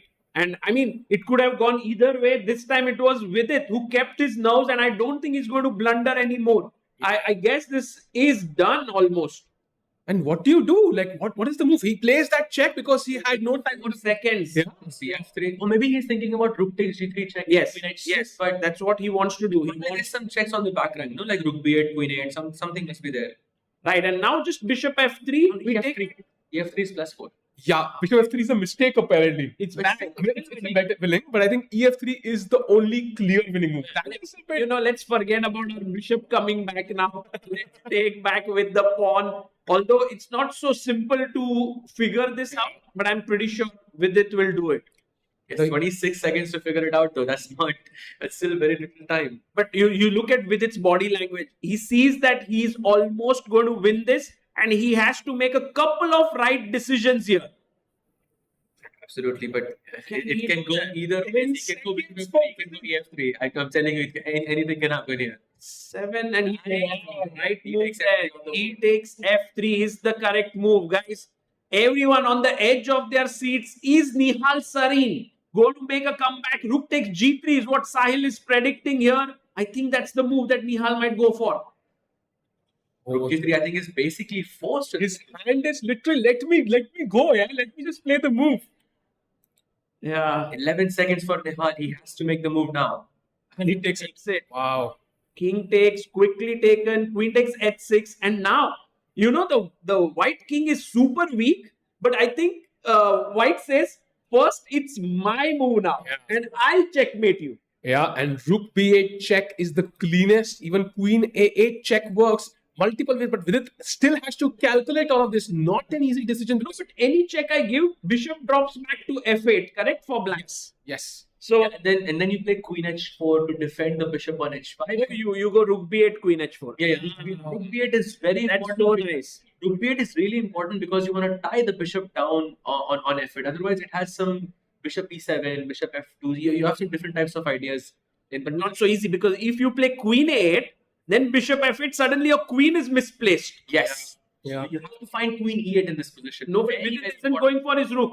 He is playing his queen. He goes first queen h4. Oh, not the best, but a decent move nonetheless. And now Nihal's only option is queen to g7 check. Because if he goes queen e3, trying to sort of get checkmate the white king, he gets checkmated with rook b8. This is a flashy move, yeah. Bishop f7. Wow. Insane attack with the queen, bishop, and rook. And I think that's over. Rook b8. Yeah. Wow. Okay. Vidit playing a safer choice, right? The queen near the king, defending the king a bit more. And now Nihal has 30 seconds to find queen g7 check, his last resource. Queen g7 check, king h3, and then what's the plan then? No checks, yeah? No checks. No checks. The plan is King h3, I like because I don't want to Yeah. if I check. Yeah. The plan is crazy and it doesn't make sense. Bishop to e7. No ways he goes for it because again he's accepting a draw here. He still sees a possibility to win. Who? As black Nihal. No way. Because he takes a3. What?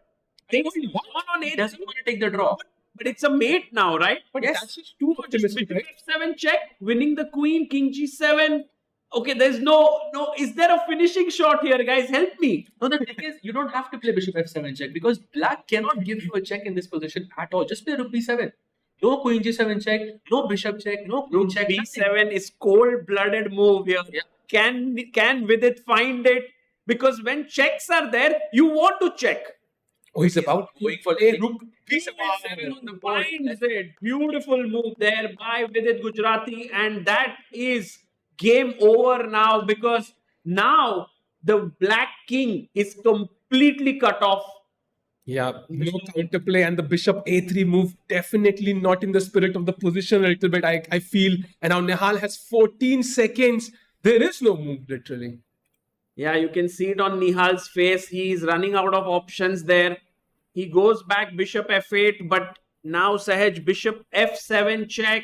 King h8, queen takes queen, and rook e7, and then you take the e6 pawn. Wow. And there is just. Do you want to go into endgame or is there any way to finish it? I have now. connected pawns, so I mean, also it's good to go into the endgame because I have less time, so it's easier to make hand moves. For sure, I think it goes for this. Vidit could go for this endgame, but I'm pretty sure you're looking for some mating ideas here. I want to You are greedy video. check. Maybe Vidit is not greedy anymore here. King h8, and as we just saw now, queen takes queen might be the simplest way to finish off the game. Now that I think about it, why should white go queen takes queen? You can even play anything in this position, like f4 or something, because black's queen is completely tied down. Right, it's The king pinned. is tied down, bishop is tied down, everything is tied down. So queen h6 kind of forces things, but it's not necessary. You know, Nihal let out that long, exhale. He was like, man, how He did did Queen f6 check. Oh, Oh, that's a nice, Winning. It's clean, very clean. why? I mean, I take pawn takes, and then just somehow no one can capture that f6 pawn. Yes. Right. And you go king h4, king g5, king g6. Oh. Otherwise, that game of Nigel Short versus Young. Yeah, the king walk Yes, the king walk. Something comes like to that. mind. Yeah. Okay, guys, this one is done. We could see Nihal maybe resigning here, but could very well make a few more moves. The result seems to be beyond doubt now. 28 seconds for Nihal Sarin, 37 for Vidit Gujrathi. What a tense encounter. And the sad part about chess is that one player has to go back to the room as someone who's lost. I would have loved if both would have gone happily there. But yeah, that's not chess then. I mean, okay, Yeah. you draw, but then both are unhappy. Yes, So- and in this scenario, both will be unhappy. I think. I mean, the bad result, you can't blame anybody else. It's somehow so personal, right? A win and a loss. And I think Nihal, realizing the game is pretty much over, shakes his head. I think he might just resign. Yes, that's pretty much because BG6 also coming in, rook at 7, F7, Oh. just this mating ideas. If you play king h7, just bishop e6 check. If you don't play king h7, then I just bring my king up and just it's backhand.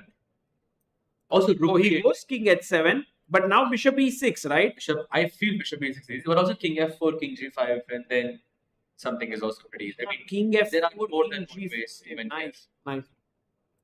Oh, actually, bishop e6 is not that simple, yeah. Yeah. Because after bishop d5 F7. takes f7, Only move. we should win. Yeah, we should win this. Only Because now we have that pawn still alive. Rook is well placed. Bring your king in. I don't think. You just reroute the king via f2 or take the d5 pawn, and I think it's over. Okay, Vidit. That's a great time management. I think it's not easy to play such good moves. You know, when you have 30 seconds, he's kind of held his nerve there. And Nihal Sarin would be kind of cursing himself. It was so close, right? Now King F4 played. Yeah, I think king g5, king e5, both of them very, very likely moves here. I mean, this is the moment when I think Nihal can resign. I think this is basically over. And king f4 played here. Can we call with it? Let's see. Can we call with it? What is Nihal going to do next? Because if he gives a check from that side, the king goes this side. If he gives check from this side, the king goes that side. He pushes the pawn, attacking the rook. Don't miss the rook. You cannot play rook c7, yeah, because it's bishop d6 check. Yeah, don't miss the rook, guys. a7 and d7 are the safe squares. Any other place is not safe. Maybe rook a7 is the safe square. Yeah, rook a7, safely putting your rook on the side.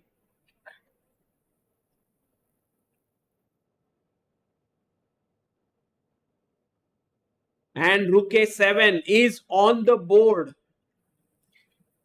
I mean, the best move here is bishop f3. That tells you everything about the position. I think. Oh, because the thing is, king was going to g5 for a mating attack. So Nihal comes king at 6 now. Still a bit tricky because whatever. How should I just King e5 maybe? King e5 with the idea of bishop e6 should be. 3? Aha, you want to. Okay, you're worried about that pawn, yes? But still, it's winning for sure. Yes, it's winning. yes. I think that should be fine. You take e6, that's, f5. that's nice. That's actually an easy way to finish the job. Yes, Yeah, goes played, king yeah. e5. He brings his king into the center. All white pieces coordinating beautifully. I think after bishop f3, I also have rook a3. You have that rook h3. Aha, rook a3. Nice, nice. Okay, you Okay. want to checkmate. Rook Yes. a2 also. You wanted to checkmate before. We're just, can still happen in He the end. takes on f3 there, not with lot of conviction. Somebody in the chat said, I wished Vincent good luck yesterday. That's why he won. So, it's always good to have good wishes on your side, yeah? Right, absolutely. By the way, Vaishali loses the game against Leon. Just finished. Oh, that rook end game. Yes. Which was so even. Yes. Vaishali has lost it. Well, Leon Mendonca, after a tough loss yesterday to Abhimanyu, comes back strongly with a win. C4 played and now bishop f5, right? Like rook at 7 mate. Two options, yeah? You can grab either of them. I would grab the f pawn first because golden pawn, yeah. There's no other reason. And there's no way. Look at Nihal, by the way. Yeah? He's Yeah. rejected right now. No, it's, Nihal is thinking to himself, I'm trying so hard. I'm playing so well in general, this tournament, but I'm unable to score points. And there you are. He shook his head. I believe he's going to. Yeah, I think he's going Yeah, to. he's Because going if you to play king that g5, now there is rook g7 check, which Oh, is very wow. nice. Nice. That's just game over. Nice point. Yeah, I think this is where you resign. Okay, bishop e4 defending the f pawn. Maybe there's rook a8. Is there rook a8? It's just bishop e6 and takes, maybe? Okay, that's also very simple. Yeah. By the way, just one game remaining in the challenges section between Aryan and Diptayan, and 2 games remaining besides.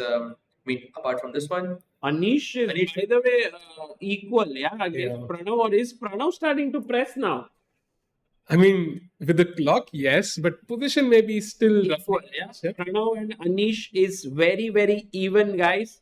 We will go to that game after this one ends. Maybe there's some action there as well. By the way, yeah, bishop e6 played. I think this pawn will fall now, and it's. Maybe we'll see your move, Sahas, that king g5 and rook g7. Oh, that would be a pretty end. Yeah, it would be. Yeah. King g6. No, Nihal sees it. he sees the idea of rook g7. Nihal giving a tough resistance, yeah, here, making Vidit work really hard for that full point. Maybe bg8, bishop h7 and take the pawn. Yeah, that's it. Most players would have just resigned Yeah, a bit earlier, but Nihal is putting up that resistance. I think rook c7 also works in this position with the idea of rook c8 and rook g8. a1.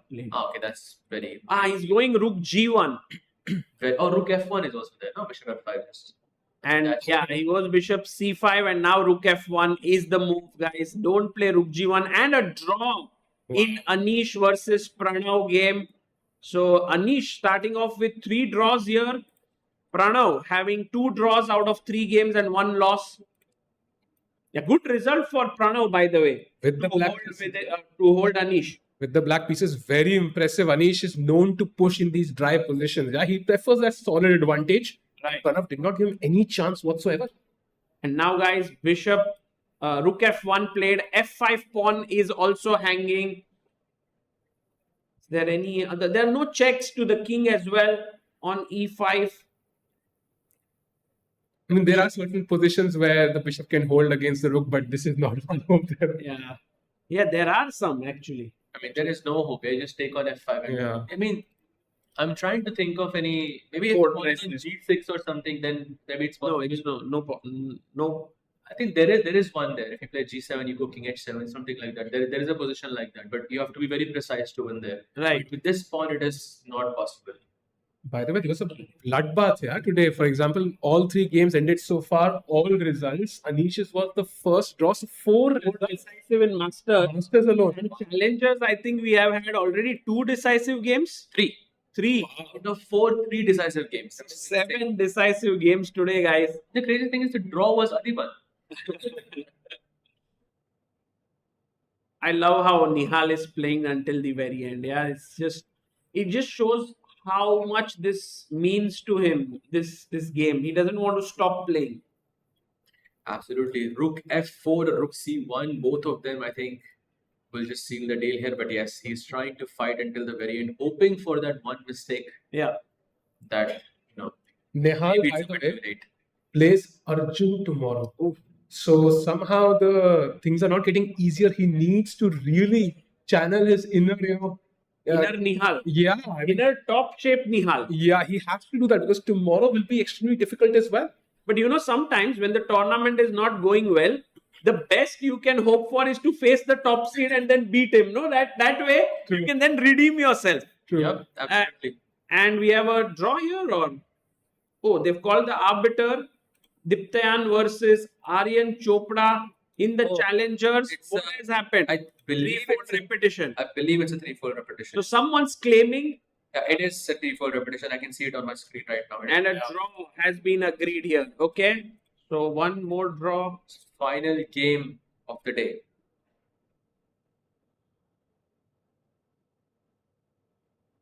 Nihal Anish has finished, right? Yeah, it is over. Yeah, so Nihal Sarin resigned as well. Let's go. Guys, congratulations to Vidit, but really heart goes out to Nihal. He was better there, and look at him there with a nice smile. He's always so kind to his opponents. In victory, he's humble. In losses, he takes it with grace. It's brilliant to see this youngster. Tough day for him, but for Vidit and his fans, a massive day. Yeah? He comes back in this tournament now. 50% score. And we'll try to get him if possible. That would be amazing to get his thoughts because that position was so crazy that the bishop stuck on h5. Was he worried of getting it trapped there? Correct. I think we would love to have Vidit's thoughts here. And also, we have Vidit's better half here, Niti. Maybe if we can have a mic to her, how she felt watching this game because it was so intense. Is there anyone here who can? Yes. Because She was following there throughout, and she just arrived yesterday. So she brings with her the lucky charm here. Nidhi, how was it for you? Very fighting in the end. I was hoping Sahar would be right, and I'm glad he was there. But yeah, I think I could feel the nervousness. So I don't know how these players play. I mean, it's too much. Yeah, too much stress. Yeah, chess is stressful. Very stressful. Amazing. Thank you so much. And guys, we will soon have Vidit joining us, hopefully, if he's not too tired. Yeah. And Yes, what a day it was actually. 4 results in the Masters, and Vincent winning, three- going to 3 out of 3. yeah, Vincent winning 3 out of 3, and Arjun on 2.5. Arjun on 2.5. We have Awonder on 1.5. We have Vidit on 1.5. Anish on 1.5. Like a lot of players on 1.5 points. Robson on 1.5. So it's The first day we had 5 decisive results. Second day we had 4, and Yeah. third we had 8 decisive results. 8. 8. 8. Wow. Oh my God. And guys, tomorrow is Sunday. And I guess tomorrow the players will be even in more fighting spirit. We also have a legend who's going to join us tomorrow here in commentary. Any guesses, guys? Who's going to come here? Yes, it's Vishy Anand who's coming in tomorrow. So in case if you are planning to, come back on one of the days, tomorrow might be a good day to come. Would love to get his insights. Yeah, what does he feel about Vincent doing so well? By the way, Vincent plays Anish tomorrow. That will be a tough roadblock to kind of overcome. And of course, Nihal versus Arjun. It is Pranav versus Vidit as well. So exciting pairings tomorrow. Who will take the lead? Any guesses tomorrow? Does Vincent maintain his lead? I think beating Anish is always very tough. At the same time, if Arjun beats Nihal, he might get into like 3.5 points. So I would definitely keep my eyes on both these encounters of Arjun Nihal, Vincent Anish. And I'm also very interested in that all-American encounter tomorrow, Robson versus Awonder Liang. Will they go for a quick draw, or will they be like, no, let's fight? Maybe a quick draw, because we don't have a rest day now. They might think, okay, let's play it safe, let's draw, let's save into the remaining games. Sahaj is saying no draw, yeah? No draw, yes? I don't think so. I think they You know them both well, yeah? They would. I played them, when we both were very young. But I don't know them personally, no. But I would say that in an event like this, since Liang also mentioned that he has never played, an elite event like this before, you want to get the most experience, with each, like playing out each of the games as much as you can. So I doubt if it will. But if they want to play it a bit safe in that sense, take a bit of rest, I mean, that makes sense as well.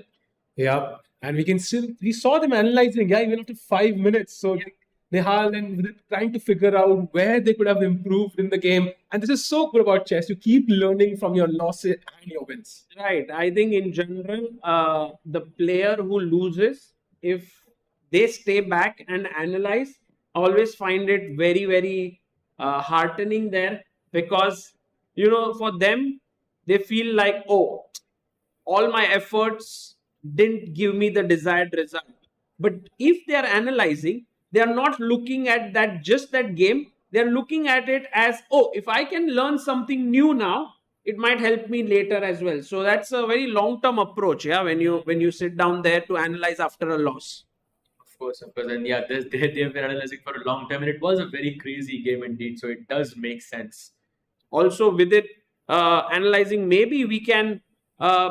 The challenges are also done, yes? Or is there one game left? No, they are completely done. All games are done. Yes. So maybe we can skip the interview with Vidit, right? For him to come here, because we never know how long they will analyze. But he will come here, perhaps. I don't know about it. Yesterday, I remember watching. I mean, Anish was analyzing, and then afterwards, we were in the hall for a bit of time, and then we went upstairs. They were still analyzing in the elevator. Oh, okay. Like they were going upstairs in the same floor. They were still talking about the game, so you never know how long. Yes. This thing can go. Also, he might be very tired right now. So, guys, it's time to call it a day. I hope you had good fun here in the venue as well as back home. We will be back again tomorrow, 3 p.m. IST on the Sunday, with Vishy Anand also joining us. Thank you, Sahaj Bhai. Thank you, Sahaj Bhai. See you all tomorrow.